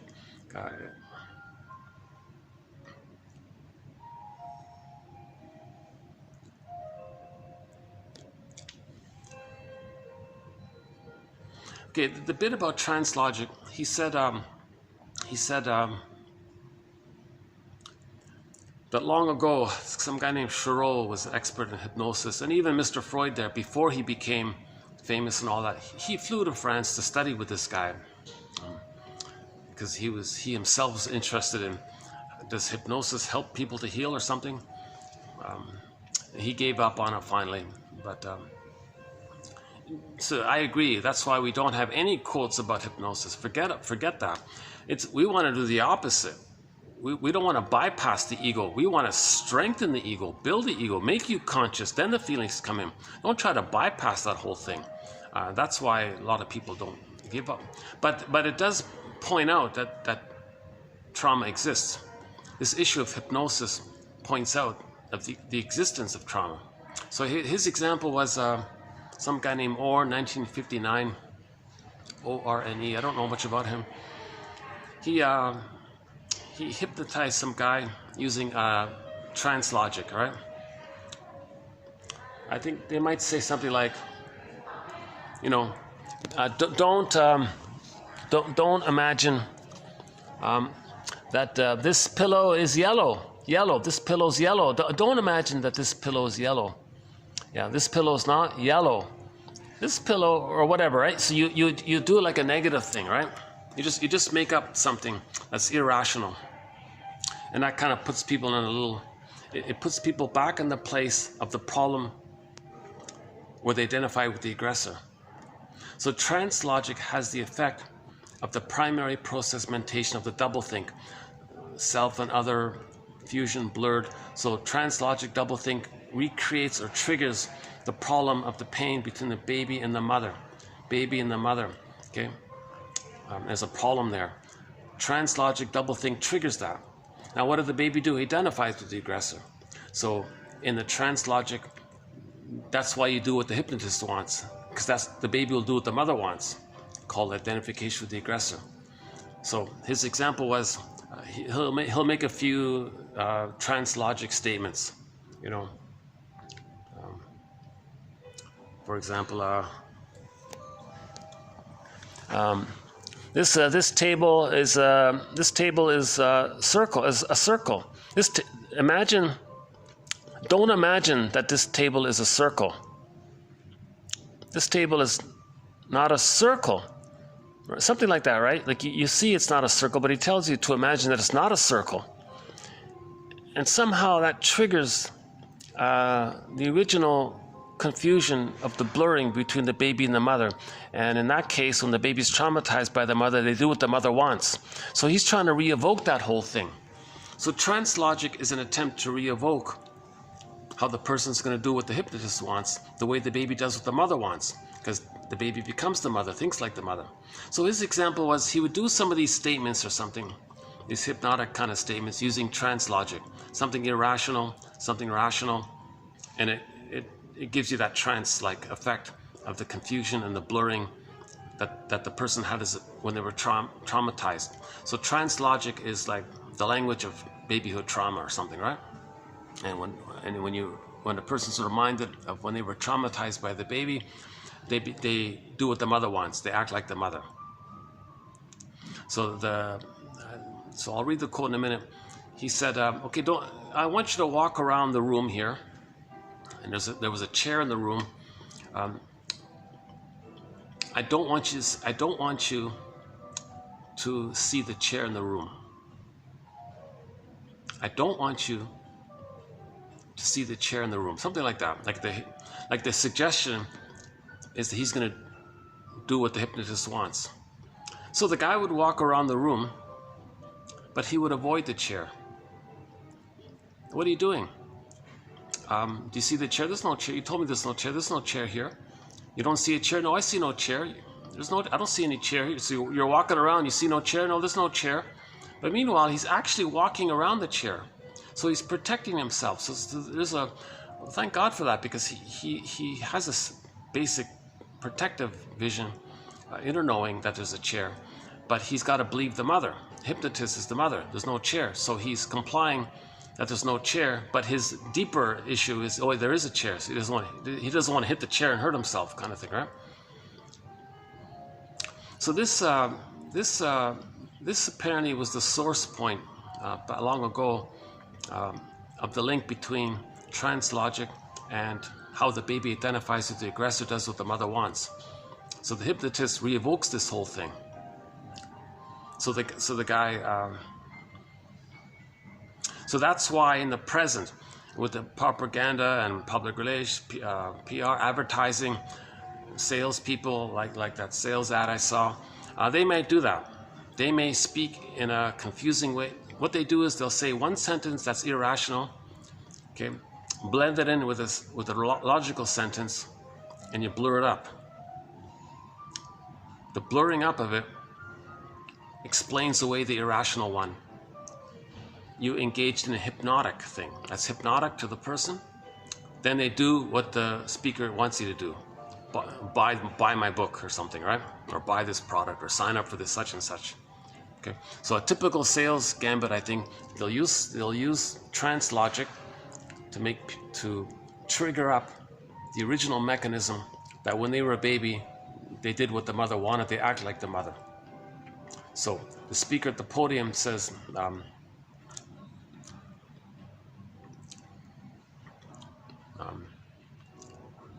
this product is, don't think that this product is expensive. Don't think that you need it. Buy the product or something. I don't know, I'm just making it up. I don't know myself. I'm not into this area, right? But if a speaker can use trance logic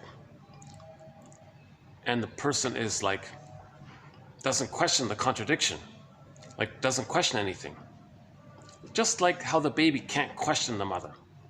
They're triggering that. The baby can't question the mother. The baby has to identify with, no baby can know the truth that the mother's hurting him. So the baby doesn't question the mother. Okay? The baby doesn't question the mother. Right? So in the hypnotist or the trance or the speaker, the self-help guru or manipulator or whatever, they're tapping into this whole thing.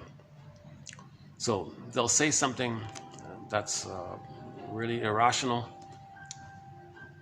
Simultaneously, they'll say something that's rational. That's the gambit to trigger up the template with babyhood trauma, where the baby doesn't question the mother. So they don't question the hypnotist. So the hypnotist or the manipulating speaker gets away with the lie, and nobody questions the lie. Okay. Then you're open to suggestion. See, when you're tranced, you're open to suggestion. So now the speaker at the podium says, okay, sign up, buy this membership or whatever it is. Pay for this expensive course. That's them doing that triggers up the emotionality that when they were a baby, they're going to be like the mother, do what the mother says, act like the mother. Okay. So the hypnotist's voice is like the mother's voice. And the baby has to comply. The baby wants to please them. All babies want to please the mother, take care of the mother. Now they're going to act like her. So when the hypnotist says, buy this product, they think they're saying, I got to buy this product. Get it? Right? So when a person identifies with the aggressor, they're acting like the aggressor, right? When the sales pitch guy says, you're going to want to buy this product. I want you to buy this product. The hypnotized person says, that's my mother. Oh, I want to buy this product. That's the trick that they're trying to do. Now, this trickery is a mirror to know that there's trauma. Now, a lot of people see through this and walk away kind of thing, right? So they're not easily hypnotized. But a lot of people who are easily hypnotized or suggestible or, believe the gurus or believe the lies. And his example was the cult, some of these self-help cult guru kind of people. That's what they do.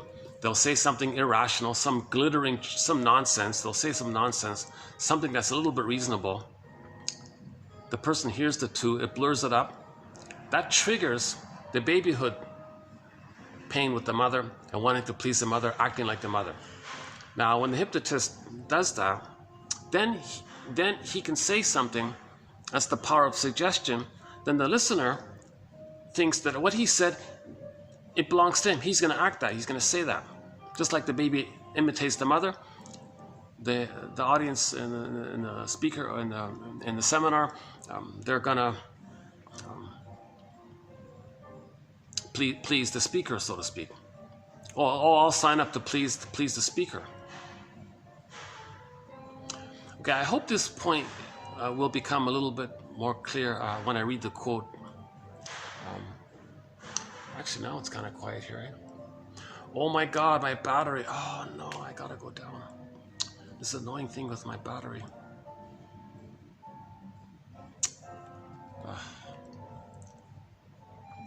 And I got some guy just sitting right beside me. He might be some kind of it might just be innocent or just some kind of guy who wants to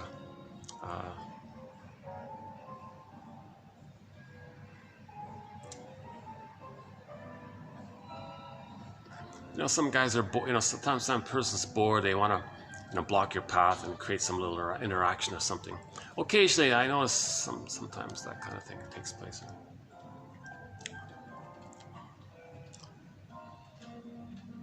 Well, there's the guy that let me sit here. Yeah, he's definitely the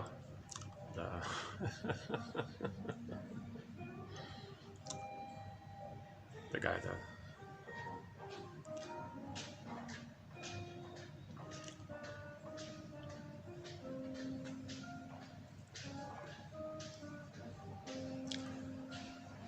hopefully when I go down, you know, it doesn't matter. If I go down, the guy's still there, I'll just read the quotes anyways.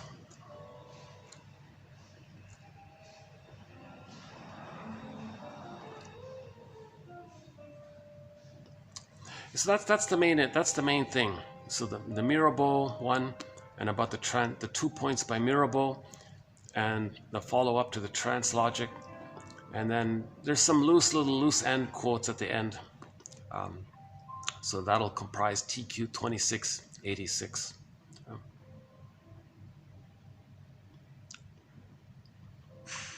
And the featured song is Zaz's song, Bedazzled by the Light, or blind,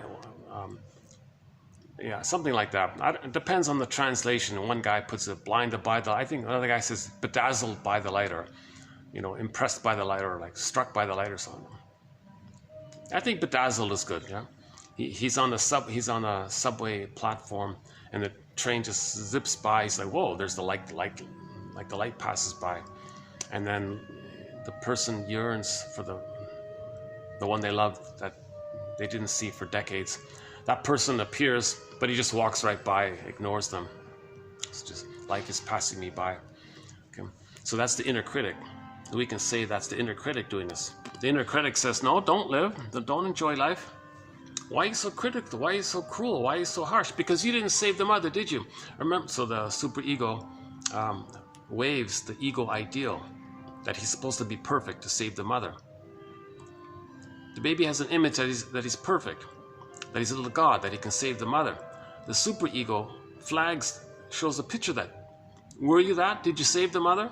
No, that's the harsh inner critic. Okay, so I think what I tried to do here is update the idea of the inner critic, or the superego, or the self-saboteur. Okay, it's a construct to characterize the memories of the deep false belief that the only way for the baby to get mother's love is if she or she magically makes a shaming mother healthy and healed. That's impossible. The baby feels very pained by this. You got to metabolize all that hate by the mother. All that anger is in there as well. Now, sometimes people are very critical towards others because they identify with the inner critic, you know. So a lot of the stinger personality patterns, they're very negative towards others. They've identified with that voice even. And others represent the innocence that they lost. They've identified with the aggressor as well. But the general construct is for each person, right? So in each person, there's a memory that they failed to save the mother. That memory is the inner critic. That memory is the superego. That memory is the self-saboteur. That memory is, it's encapsulated, okay? It led to a psychotic rift and a hole in the psyche. The ball went down. It's encapsulated. The memories in there are tight. Primary process mentation is tight. It's hard to link it up to secondary process mentation, which is what we're trying to do. We're trying to make the unconscious conscious. We've got to make a link to this, right? Then we reorganize things, and things heal, things move around a little bit.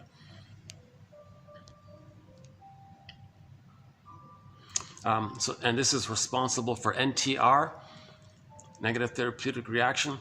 A person tries to heal and do something good for themselves. Inner critic says no. Did you save the mother? No, I didn't. Okay, no. So negative therapeutic reaction is you believe things should get better for yourself, but then that memory comes up. You didn't save the mother, did you?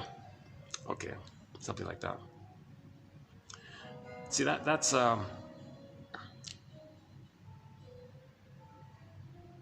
so in other words, the superego, or the harsh inner critic, or the self-saboteur, is the memory coming up that the baby didn't convert a traumatized mother and make her be a healthy, loving, present mother. So we had a quote where a mother, before she had the baby, she didn't want to repeat what had happened to her. So she saw a therapist, replayed with the therapist, recreated and relived with the therapist the interaction that she had with her mother in the therapy room. Okay, they aired it all up, they aired it out. She mourned, she grieved. Then she had a baby. She could be a present, loving mother for the baby. She healed intergenerational trauma. She loved the baby. Had she not did that with the therapist, she would have shamed the baby to replay the record. We keep replaying this record until we become aware of what's on it. When we become aware of what's on it, we can stop repeating. That's a therapeutic turning point. Okay, let's read the quotes here. I'm worried about my battery. Although it is nice and quiet around here, finally.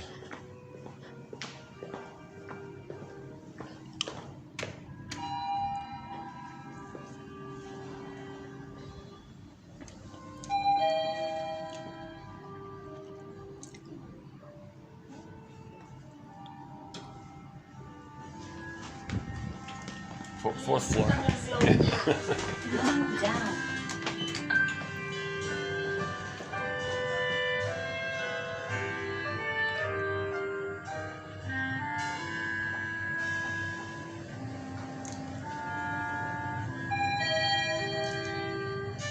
ชั้นหนึ่งค่ะ First floor. Lift กำลังขึ้นค่ะ Going up.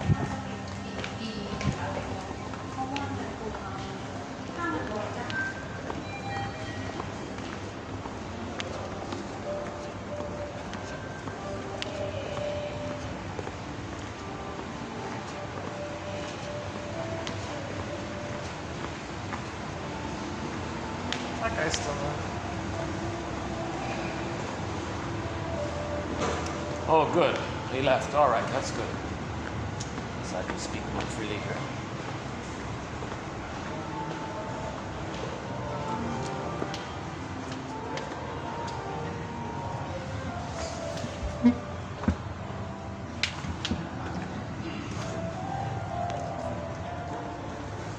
Let's up the battery. Okay, let's run through the quotes here while I've still got battery. The essence, okay, again, in the last video, I would highly recommend anyone to read the last video. Oh, hold on a sec. Still recording? Okay, good. All of the quotes, the entire set of quotes for the last video are all on this one topic called trance logic. There's a whole world of literature about hypnosis. I don't go in there at all. So this is a sort of first little dip into this topic of hypnosis.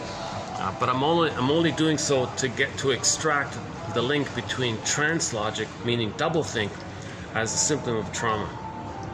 So first I would highly recommend reading those prior quotes from yesterday, and this is a continuation. The essence of trance logic is that the hypnotized person appears to be able to believe simultaneously ideas or perceptions which are incompatible and to be unaware of their incompatibility. See, that's how people get away with BS. They say nonsense, but they say something reasonable, and you're tranced, and you don't question it. People go, oh, when they were a baby, they were entranced with the mother. They were spellbound with the mother. This double thing, this trance logic, creates that emotional effect on people, and they don't question things. And a lot of people are saying, what? You just contradicted yourself. What do you mean? But a lot of people who are very traumatized, they're just spellbound kind of thing. So back to Mr. Orne here. Orne, 1962, reported that if hypnotized subjects are instructed to negatively hallucinate a chair, i.e., imagine that the chair is no longer there, then when instructed also to walk around the room with their eyes open, they refrain from bumping into the chair while maintaining that they are unable to see the chair. You see? So this conveys that they believe there's no chair, but there is a chair, and they don't hit the chair, but they believe there's no chair. This is the source. This is like a physiological backdrop to trance logic and doublethink, maybe. Orne, same guy here, Mr. Orne, 1959, suggested that hypnosis was characterized by trance logic, which he described as a kind of peaceful coexistence between illusion and reality. Mr. Kardiner interpreted trauma as involving the repetition of an infantile mechanism of emotional, psychological identification with the mother that entailed such hypnotic fusion between self and other as to preclude differentiation, self-representation. So they don't have a self. That's why they don't question the hypnotist, the salesperson, the guy lying to you, because they don't have a self. Their mind template is self and other one. So the salesperson is trying to evoke this. You're one with the mother in your mind. You don't have a self-representation. You want to believe the mother, please the mother. Well, he wants to tap into that, recreate that whole thing. I'm going to be the shaming mother. I'm going to trigger that with language that evokes that, called trance logic. Doublethink. Okay, hypnosis was the means by which Charot legitimated the concept of trauma by proposing that the hysterical crisis that he suggestively induced in his patients were reproductions of traumatic scenes. So maybe that guy who was told to not see the chair and walk around the room, and then he doesn't bump into it, that kind of relives the trauma of the baby. He knows and doesn't know and can't tell the difference because the self and the other are blurred. He's one there. What is less well understood is that hypnosis was not just an instrument of research and treatment, but played a major theoretical role in the conceptualization of trauma. So we got a better kind of concept of trauma through hypnosis. So this hypnosis stuff made us aware of trauma. This is because the tendency of hypnotized persons to imitate or repeat whatever they were told to say or do provided a basic model for the traumatic experience. Trauma was defined as a situation of disassociation or absence from the self in which the victim unconsciously imitated or identified with the aggressor, or traumatic scene in a condition that was likened to a state of heightened suggestibility or hypnotic trance. So there's like a parallel, right? There's a parallel.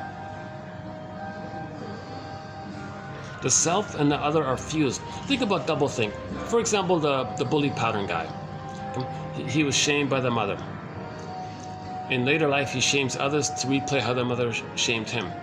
He's going to feel badly, unknowingly, of how he originally felt in the nursery, of how the mother shamed him.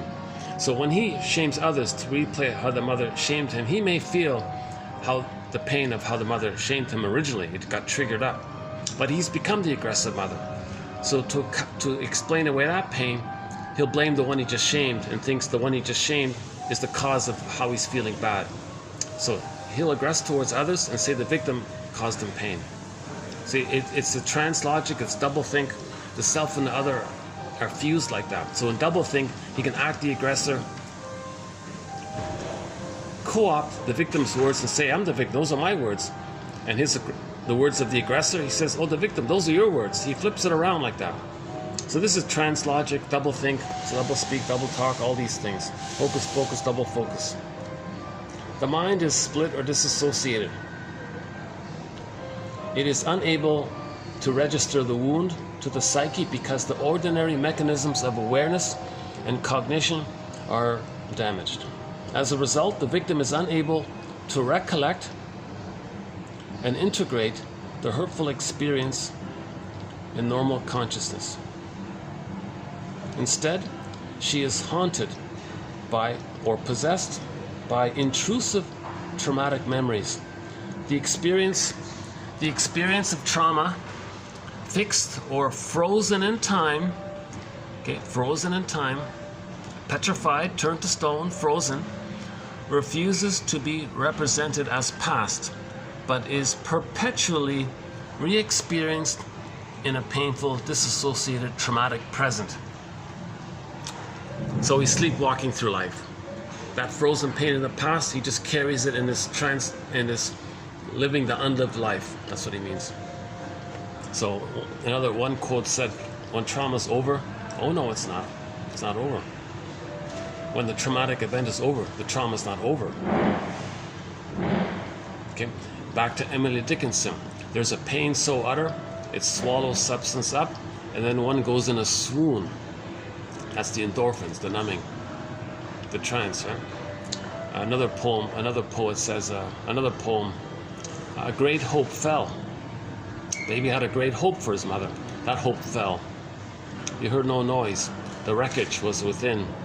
O cunning tale that let no witness in. The scarecrow, he can't know it. Okay, here's the one by Myrna Bow. Primary mourning. A process by which we manage to emotionally integrate a double loss. Two sides of the same coin. On the one hand, the loss of a subjective position in which I see myself as His Majesty the baby to whom all is due. On the other hand, the loss of the absolute mother of early childhood. I lose the illusion and therefore the expectation that something or someone else will totally fulfill me. It's a painful and always incomplete process, but it has two fundamental compensations from the point of view of the aptitude for happiness or love life. Okay, the singer's back to Zaz. Do you want happiness? Do you want to love life?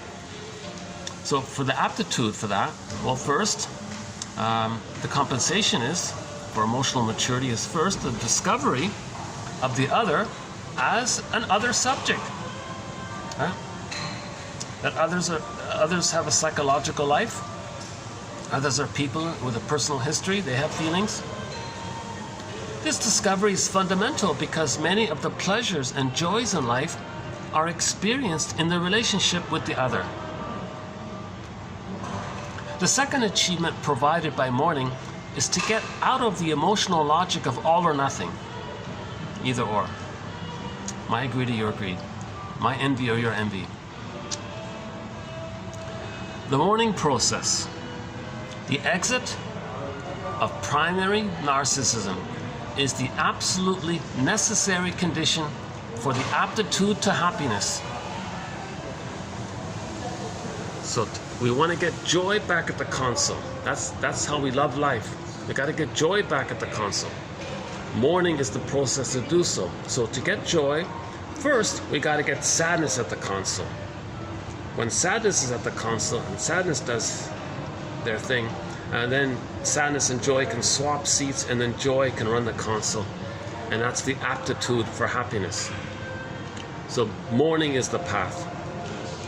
One author says all psychotherapy is about mourning, primary mourning. Let me play that clip here. Give me 10 seconds to dig it up here. Hold on a second.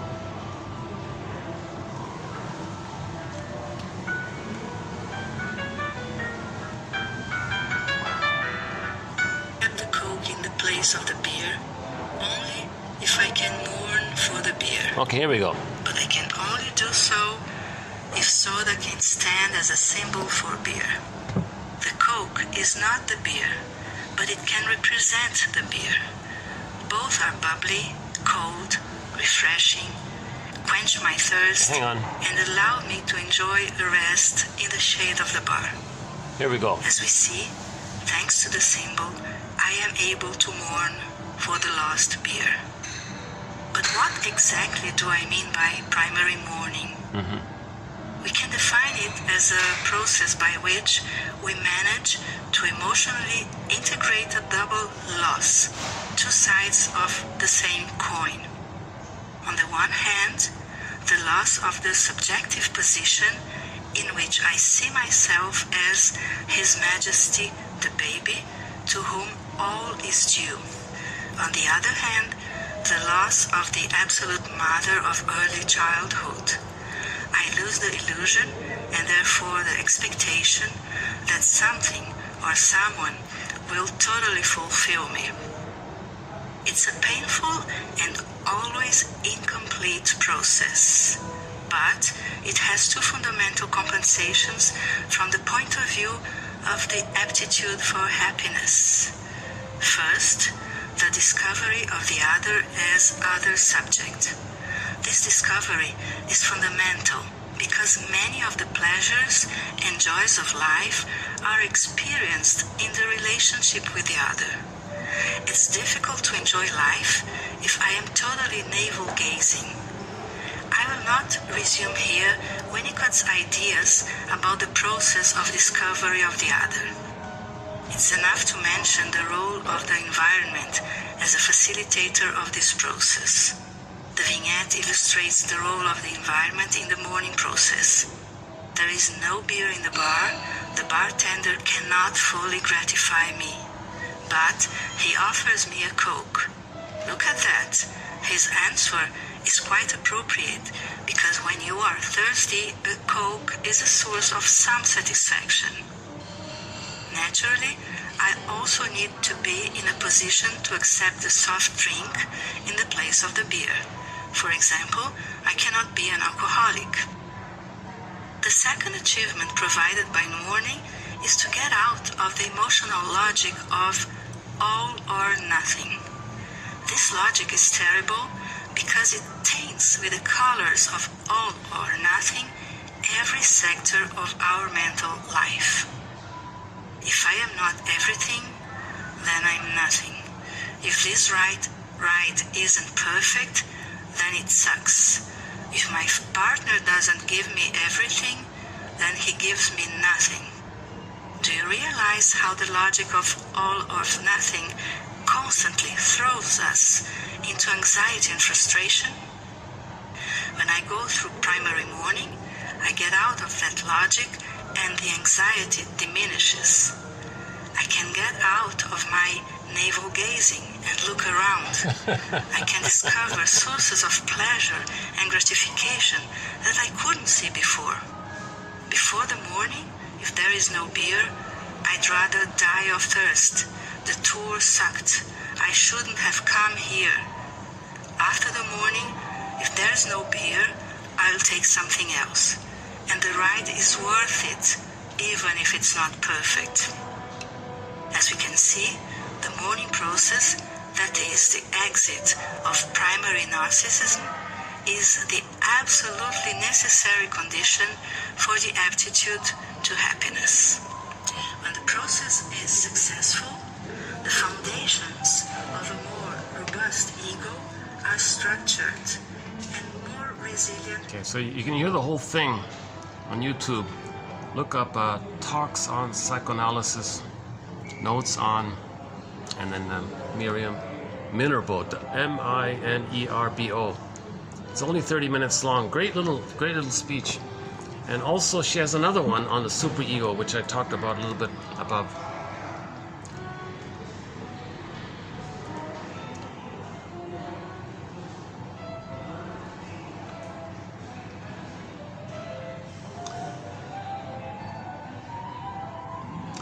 We especially notice this issue of narcissism with the curmudgeon, right? He's perfect or he's enraged. Little things, trifles, he gets enraged.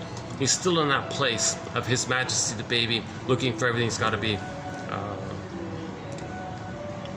He's still looking for the absolute mother, the perfect, unconditional, loving mother. He never gets it. He's enraged. He's not an elder. He's still an enraged infant, from an emotional place. That's because he never engaged in the midlife audit, the midlife examination period, the second journey in midlife, or the hero's journey, Joseph Campbell. The hero's journey is to number one, go on YouTube, type in Bruce Springsteen, the singer, famous singer, Bruce Springsteen, the song Independence Day, when he sang it in Toronto, and listen to the introduction that he gives. Rosanna Deerchild, her quote, "The more I learned of my mother's story, the more of a person she became to me." Find out your parents' earliest jokes. Find out your parents' earliest 3 memories. That could be like a little theme in their life, like a pattern in their life, revealed with their earliest memories, and they may be it may lead to some information. Which parent uses lots of doublethink and trance logic and projective identification? So all of this trance logic, okay, doublethink, projective identification, meaning goading others to feel what you don't know that you're feeling, looking for the fusion because if someone's feeling or expressing what you're feeling but don't know that you're feeling, you're back in the nursery thinking mother knows what you're feeling and she's going to provide the soothing. So to that end, there's going to be duplicity, games people play, Eric Burns games people play, illogical fallacies, glittering generalities, red herrings, and straw man arguments, all this kind of convoluted, tricky things. It's ultimately a quest to get back emotionally in the nursery and find the fusion and the oneness with the mother, who then provides the love that the baby needs, and play that record, mother, love not shame, love not shame. Now the baby's not getting the love because the baby thought it was his job to save the mother, cure the mother, heal the mother. Remember, the mother used the baby to meet her needs. So the mother wanted the baby to be the perfect good mother for her. No baby can do that. The memory of that is called the superego, or the harsh inner critic. Right? And it can lead to the self-saboteur character, self-defeating, the fear to enjoy life, put it that way, right? As a song.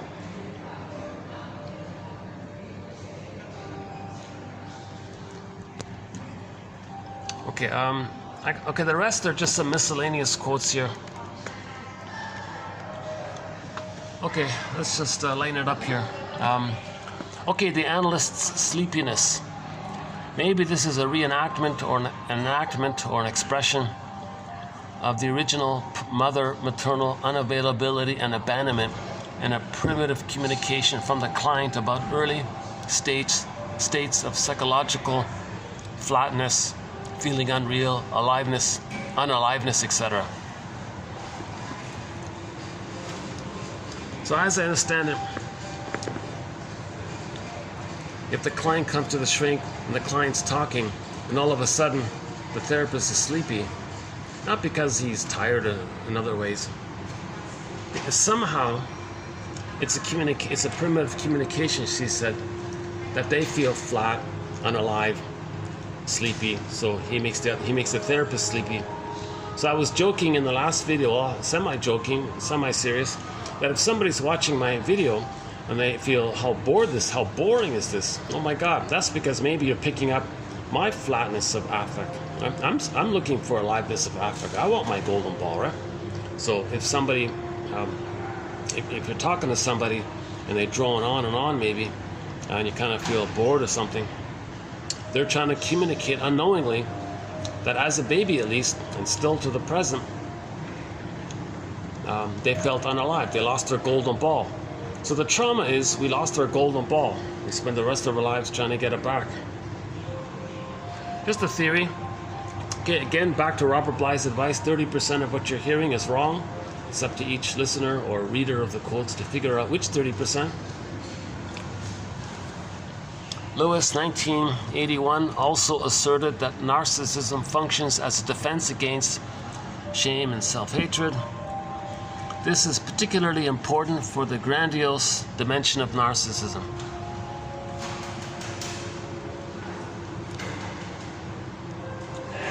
So the baby can't feel the shame, meaning they can't accept, I'm not okay, you're okay. They give up that shamed self, the I'm not okay or the shamed self. Say others are ashamed, no good. All they have left is the old grandiosity that once upon a time when they were in paradise in the Garden of Eden, in the uterus, they were little God.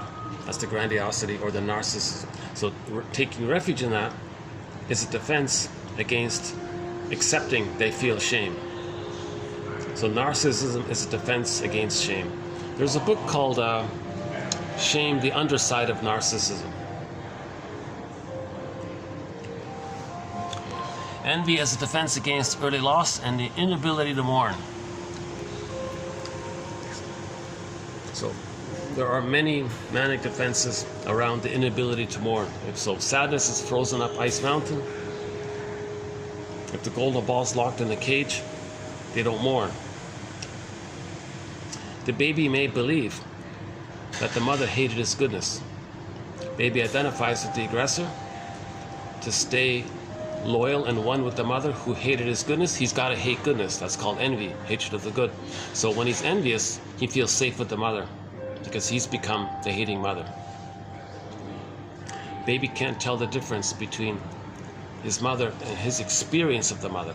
If the baby's experience of the mother is that all of his goodness was rejected, he becomes the rejecting mother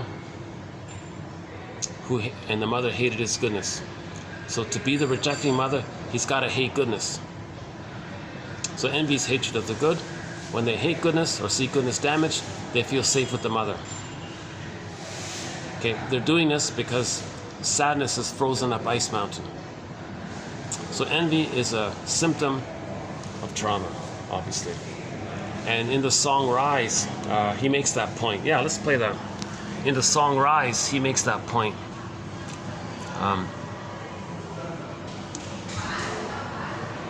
Yeah, here it is here.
Okay, here it is here, the first line here.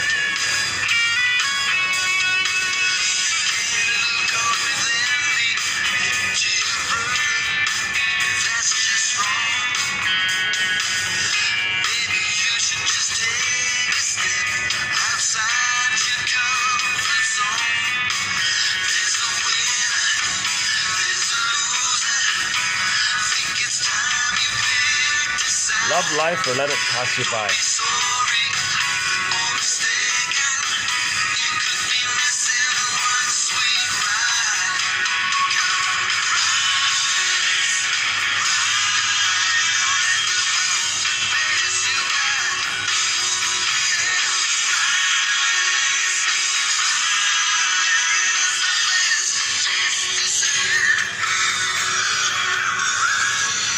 Okay, so let's see if we can continue to raise some consciousness here. I.e., build the ego, right? Build a basket. I remember as a kid, there was a joke that went around when some... Oh, hold on a second. Let me unravel this. I got this all twisted up here. Now, talk about the twisted cord, huh? There's the twisted umbilical cord. if the baby's kicking in the uterus, maybe the umbilical cord is twisted and the baby's in a panic. Doesn't mean he's going to be a soccer star.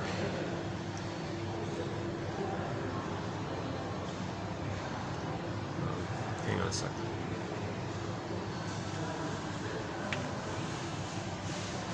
Yeah. So we have a whole thread on envy. If you type in the word envy in the search engine, like for the channel, you'll get all of the best quotes on envy. So there's a personality pattern that's driven by envy, called the Iago personality pattern. Iago. He's the guy that spreads rumors against others, and then others damage themselves. He feels glee and pleasure. Save with the mother who damaged his goodness. He's replaying the record. So if somebody's filled with envy and hate and greed and grandiosity and can't mourn and shaming others to replay them, that's a sign. These are all signs of trauma. So these are symptoms of trauma. Put it that way. They're symptoms of trauma. Okay, next one here. The client says self negative attitudes as a defense against nascent positive emotions like excitement, pride, desire. Yeah. So this is the clinger one. So the clinger and the pleasers, they just recreate how the mother robbed them of their pleasure. Right?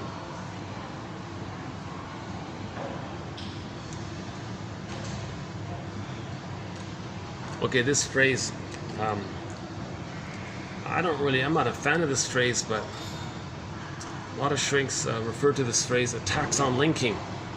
So the self-saboteur doesn't want the person to make links, put it that way, right? But Dorothy linked up, okay? The Tin Man, the Scarecrow, and the Lion. And then she woke up from her, and then she was able to love life. She healed. Okay. Joy and sadness came back to the console. Miss Core came up and she became Persephone, symbol of the return of the soul. Odysseus got back to Ithaca and was reunited with Penelope. I feel, therefore I am. So in trauma, we heal by making links. But the self-saboteur says, don't make those links because you're going to heal. Well, part of making the link is recognizing why that exists. Okay? No, it's not the baby's job to save the mother. Let's be very clear about that. It's not the baby's job to magically transform their traumatized mother and somehow make her be a healthy, healed, loving mother. It's not the baby's job to do that. Let's be clear about that. Next one here. It is routine for someone to develop a behavioral set in childhood as a defense against real or perceived danger that works at the time and because of its effectiveness becomes self-reinforcing.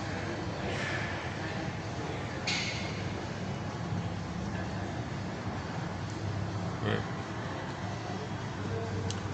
Emotional eating can be understood as a form of regression. So when the baby was in pain, he got endorphins, the mercy numbing thing. In the present, if we feel triggered up, we may eat cookies and go into a food trance. Okay. That mimics or triggers up the original endorphin trance of trauma. The client regressed to orality as a defense against injuries and complexities related to true self-expression. So, Masters' axiom, self-activation triggers abandonment depression, which leads to defense. For example, binge eating or something, right? That's the orality. A previously enjoyable activity, such as tennis or music, is symbolically linked, for example, with painful memories of a lost loved one. The activity then, or the ego interest, can then be shut off as a defense against mourning.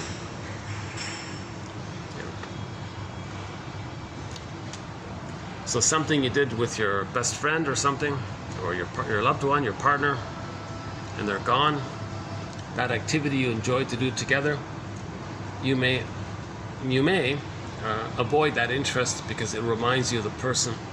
So to not be reminded of the loss of the person, you lose interest in that thing you enjoyed with that person. Or you stay loyal to it to keep them there.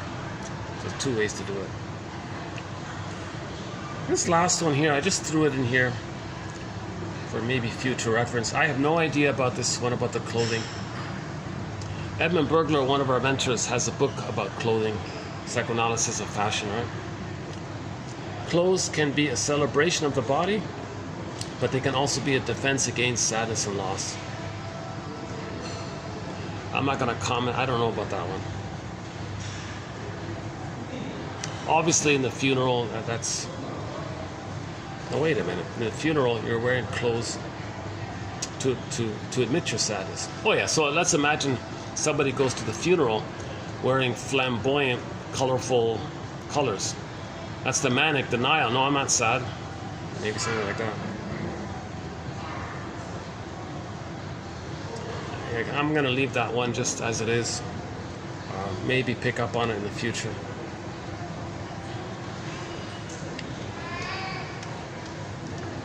Okay, so what do we do? Okay, hang on. Let's see. 1, 2, 3, 4, 5, 6, 7, 8. What? 2, 4, 6, 8. Yeah, we did 10 here. 10 short ones here. And the main ones are here, right? 1, 2, 3, 4, 5, 6, yeah. So 16 quotes here. I think my favorite are the first 6, yeah. I think the first 6 are quite strong. All of this first page here, the first 6 here, by Rowley, Kihlstrom, Leys, and Minervo. These are good quotes.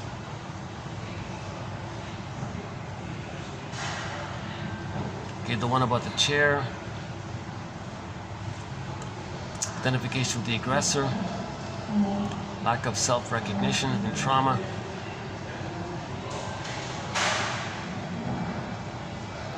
Identification with the aggressor. Primary mourning. Should we play that one again? Let's play that one again about the primary mourning. Well, the thing about the Coke and the beer, she said, so her simile for it is, just to make it simple, she said the guy wanted a beer, and instead was given some soft drink.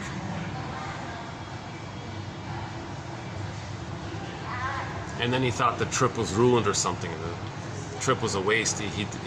So the triggering is he didn't get what he wanted. So it's in his unconscious template, it's still His Majesty's baby looking for the absolute perfect mother. He's still operating in that narcissism. He didn't mourn the loss. He didn't mourn the loss of the love that he needed to advance out of it. So we got to do it ourselves. Again.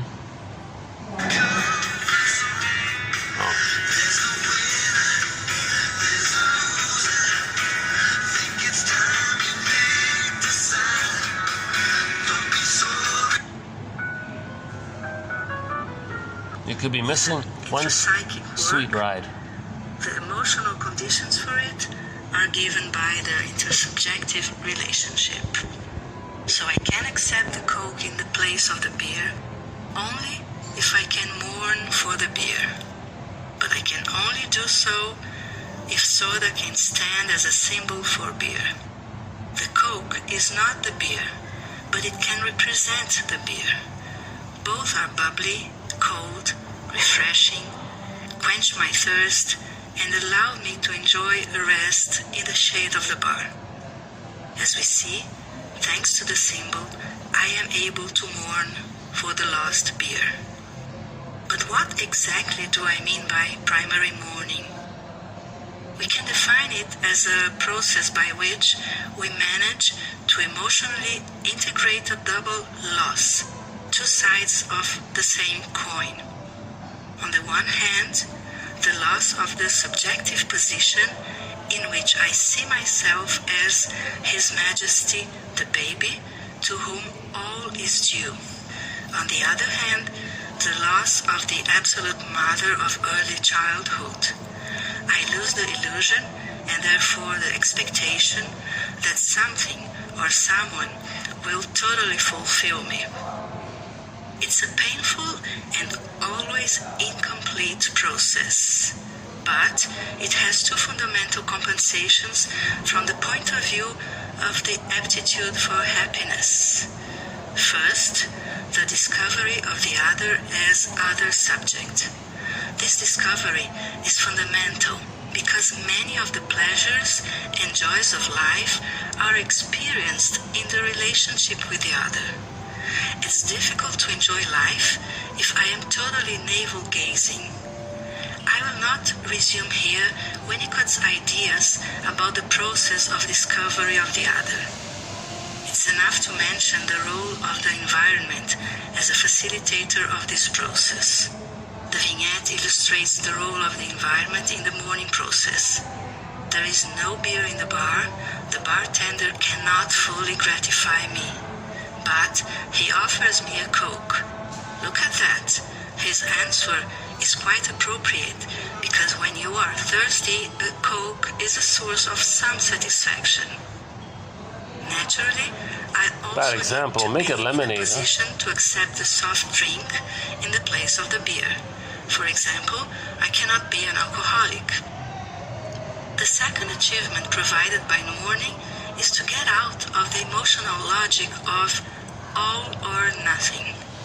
This logic is terrible because it taints with the colors of all or nothing every sector of our mental life. If I am not everything, then I'm nothing. If this ride isn't perfect, then it sucks. If my partner doesn't give me everything, then he gives me nothing. Do you realize how the logic of all or nothing constantly throws us into anxiety and frustration? When I go through primary mourning, I get out of that logic and the anxiety diminishes. I can get out of my navel-gazing and look around. I can discover sources of pleasure and gratification Navel-gazing, solipsism. Hall of Mirrors, solipsism. If there is no beer, I'd rather die of thirst. The tour sucked. I shouldn't have come here. After the morning, if there's no beer, I'll take something else. And the ride is worth it, even if it's not perfect. As we can see, the mourning process, that is the exit of primary narcissism, is the absolutely necessary condition for the aptitude to happiness. When the process is successful, the foundations of a more robust ego are structured and more resilient to the losses that life will impose. If the primary mourning process has not been accomplished, no secondary mourning will be possible. For example, the mourning for the lost beer. Fourth vignette. I have already settled for a Coke. After all, being able to quench my thirst is already a joy. But the waiter, who is also Brazilian, winks and says that he's going to prepare me a caipirinha. It's not on the menu, but he knows that the bar has cachaça and lemons. The point is made, yeah. Grateful and happy, I accept the suggestion. I'm not crazy about our example of the Coke, yeah. This wonderful bartender. But we get the point. So how does a person mourn? Well, first, get your psychobiography of your parents. Interview them. That's called honoring your parents. Okay. Be a psychological detective. Maybe the Enneagram is helpful. Which parent has a stinger type? Maybe they're both stingers. If the parents are both stingers, now you look at the scapegoat hunger. So look up the quote by Wirth, W-I-R-T, Hans-Jürgen Wirth, about scapegoat. If the parents are both stingers, right? Like if one is a bully pattern, and one is a Iago pattern, or one's a narcissistic pattern, or one's a lower functioning BPD pattern, or one's even a more disturbed. If they're both stingers, they have a real hunger to coax one of the children, make one of the children express their shame, anger, and all this. They take covert delight in the child expressing for the parents. So again, the child's like a proxy character. Again, proxy, someone who feels, plays a role, or does something for you. So they make the child, they put the child in that place. So the child is scapegoated. That's part A. That gives them an opportunity to then label the child and say he's dangerous and all this. We've got to protect ourselves from this naughty child. So now they're going to be angry at the child. The two parents won't be angry at each other. They unite to be angry at the child. They created, they manufactured. So they scapegoat the child because the husband and the wife can't mourn. It's a defense against mourning.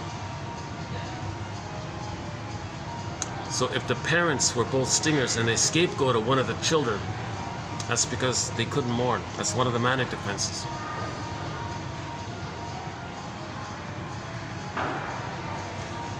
Sometimes the two stingers have two children. They'll idealize one and make him the star as an expression of their narcissistic efforts and all this. And then there'll be the naughty child, like the shadow side, right? So find out maybe one parent is the stinger and one parent is the clinger. Okay. So understand this dynamic. That's a painful collusion they're in.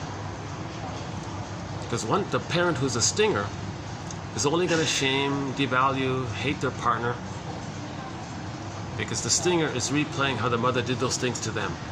The clinger is reorchestrating the rejection of the mother by choosing a partner who will reject them. So there's a very painful collusion taking place. The clinger says, I'm not okay, you're okay. Stinger says, of course I'm okay and you're not okay. So look in this area, right? It's unlikely for both parents to be clingers. It's possible. One example of that may be WKRP in Cincinnati. There's one episode, the manager guy, Carlson, is that right? Sort of the token puppet manager of the station, right? The thing belonged to the mother, right? Well, that's another episode. Oh, there's a very good episode. Oh, hang on, okay. So one scene in there is that the manager, the childlike manager, in one episode we met his wife. And they were both trying to please each other. Oh, can I please you? No, let me please you. How do I please you? So they were both kind of like, I'm not okay, you're the good. No, I'm not okay, you're the good one. Interesting dynamic, right? But that's kind of rare like that, right? In another episode, the DJ, the wild guy, what's his name again? Johnny Fever, yeah, that's the one. He observed how his manager's mother would berate him and badger him and all this. And he made a humorous speech about the mother's love for his child, because the mother didn't want her son to be successful. She would make a profit at the son's failure. And Johnny Fever, oh, it's so touching, this mother's love.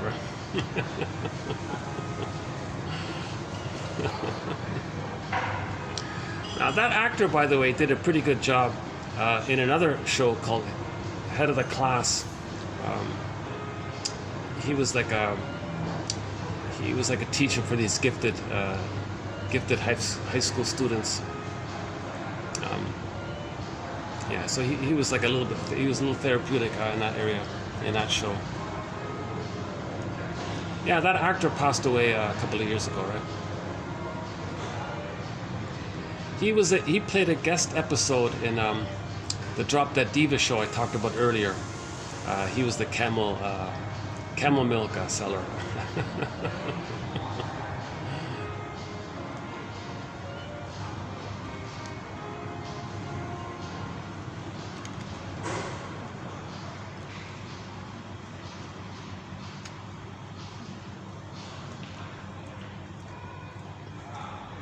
Despite my very most imperfect delivery today, I hope somehow the quotes compensate.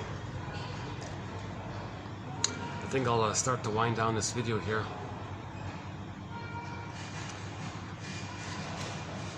Let's play some kind of upbeat song here.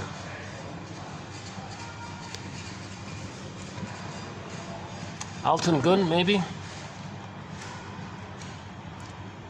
We played Rick Sanders already. Hayfield.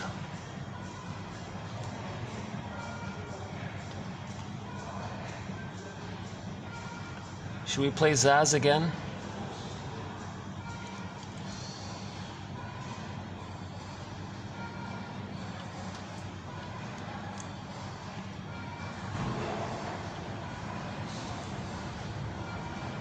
I'd love to play Barbara Lewis's English cover of Windmills of the Mind, but YouTube blocks it.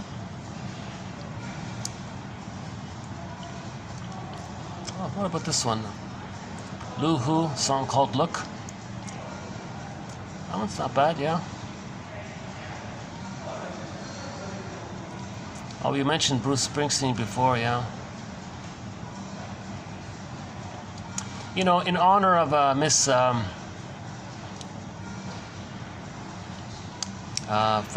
Brazil, here's a Brazilian song. So let's appreciate Miss Miriam Minerbo from Brazil. I think she's from São Paulo. Here's a song from Brazil, sung in Portuguese. It's quite an upbeat song called Capoeira. Song was Capoeira, and either, and one is called Pisa Moreno. Oh, sorry, Pisa Morena. One is called Capoeira. I don't know which one is the band's name and which one is the song's name, but I got it off an album called The Flavors of Brazil. It's the first song, Volume 1. I thought it was sort of a fun, upbeat song. So let's end up here with some Portuguese music here to say thank you to Miriam Minerbo for her great work.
Okay, so thanks very much.